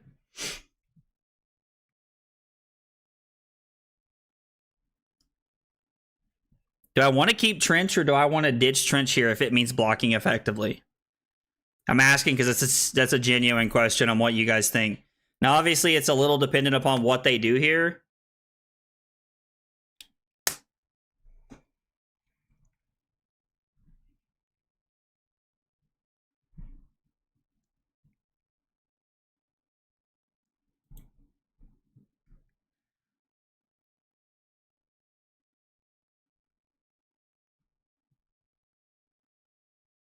Like, do I just give the Tar Pit Trap here? I think I do. Like, Tar Pit Trap is really good because it stops the go again and puts him to 6. Or it stops the boom grenade. I mean, not the go again, duh. Okay, that's really good for us.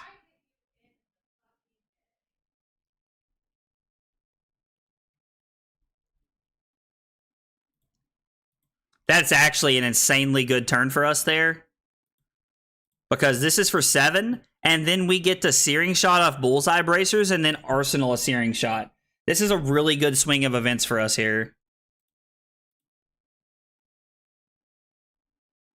I mean, couldn't I technically throw Searing Shot, snap, because he let it hit, and then Bracers into last Searing Shot? Oh, let's go. Let's go. This is looking real good for us all of a sudden. And by real good, I mean, we could just win the game right here. They just conceded. I'll always wonder if that really was Brian Gottlieb. I'll always wonder. Would be cool if we got to play against Brian Gottlieb. Get wrecked by Trent, but we beat Brian Gottlieb. It wouldn't surprise me if somebody was honestly just online, like rolling under his name to like troll people like me. So I'm just gonna put Talishar, and then I'm gonna put parentheses BG here just in case. Dash IO, we went 2nd. We got the win. Was behind late, and they had a setup turn, which allowed us to throw 3 arrows and win the game. Okay.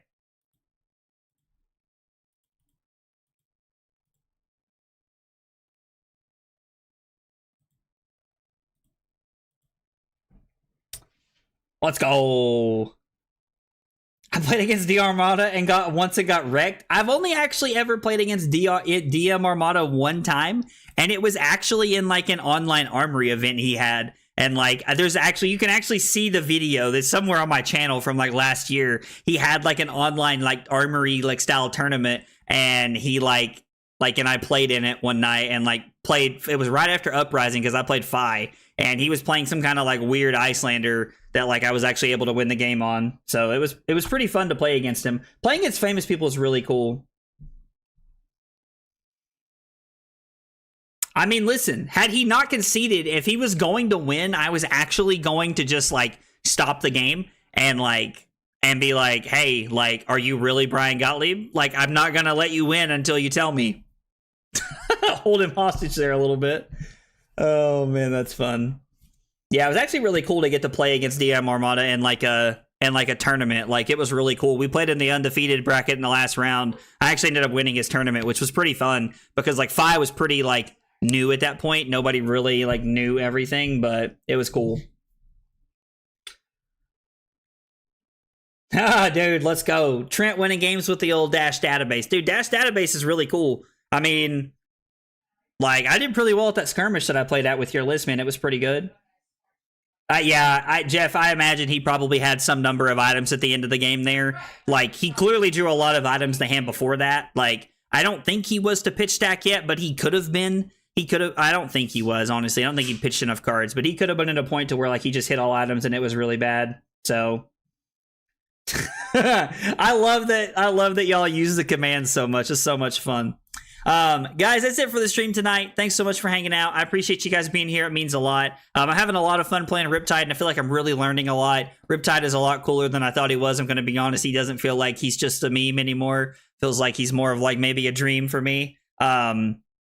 Also, don't forget, if you're kind of new to the channel or maybe you don't get to hang out that often, you can hit !Discord and you can join the Discord. We're actually having a Talishar tournament this coming Sunday at 2 o'clock. You can find all the details in the Discord for it. If you want to join the Discord, hop on in. And there's all the tournaments there. It's free. It's free to sign up for the tournament. And I'm going to stream it on Sunday on my channel, and I'm going to be commentating over some of the games. And I think it's going to be a good time. We're going to have a really good time. Or I think we're going to have a really good time. It's going to be really fun. So anyway, Nathaniel just said Skyline Chili. Throwback to me being a boomer and trying to take a picture, a selfie when the camera's facing away from us. Probably the most boomer thing I've done in a long time. So yeah, if you guys are interested in like an online free tournament to play in, come check it out. It's going to be a lot of fun. I think it'll be really cool. Yeah, I'll be back tomorrow night. We're playing more Riptide. Thanks for hanging out. Have a good night, guys. I'll see you tomorrow.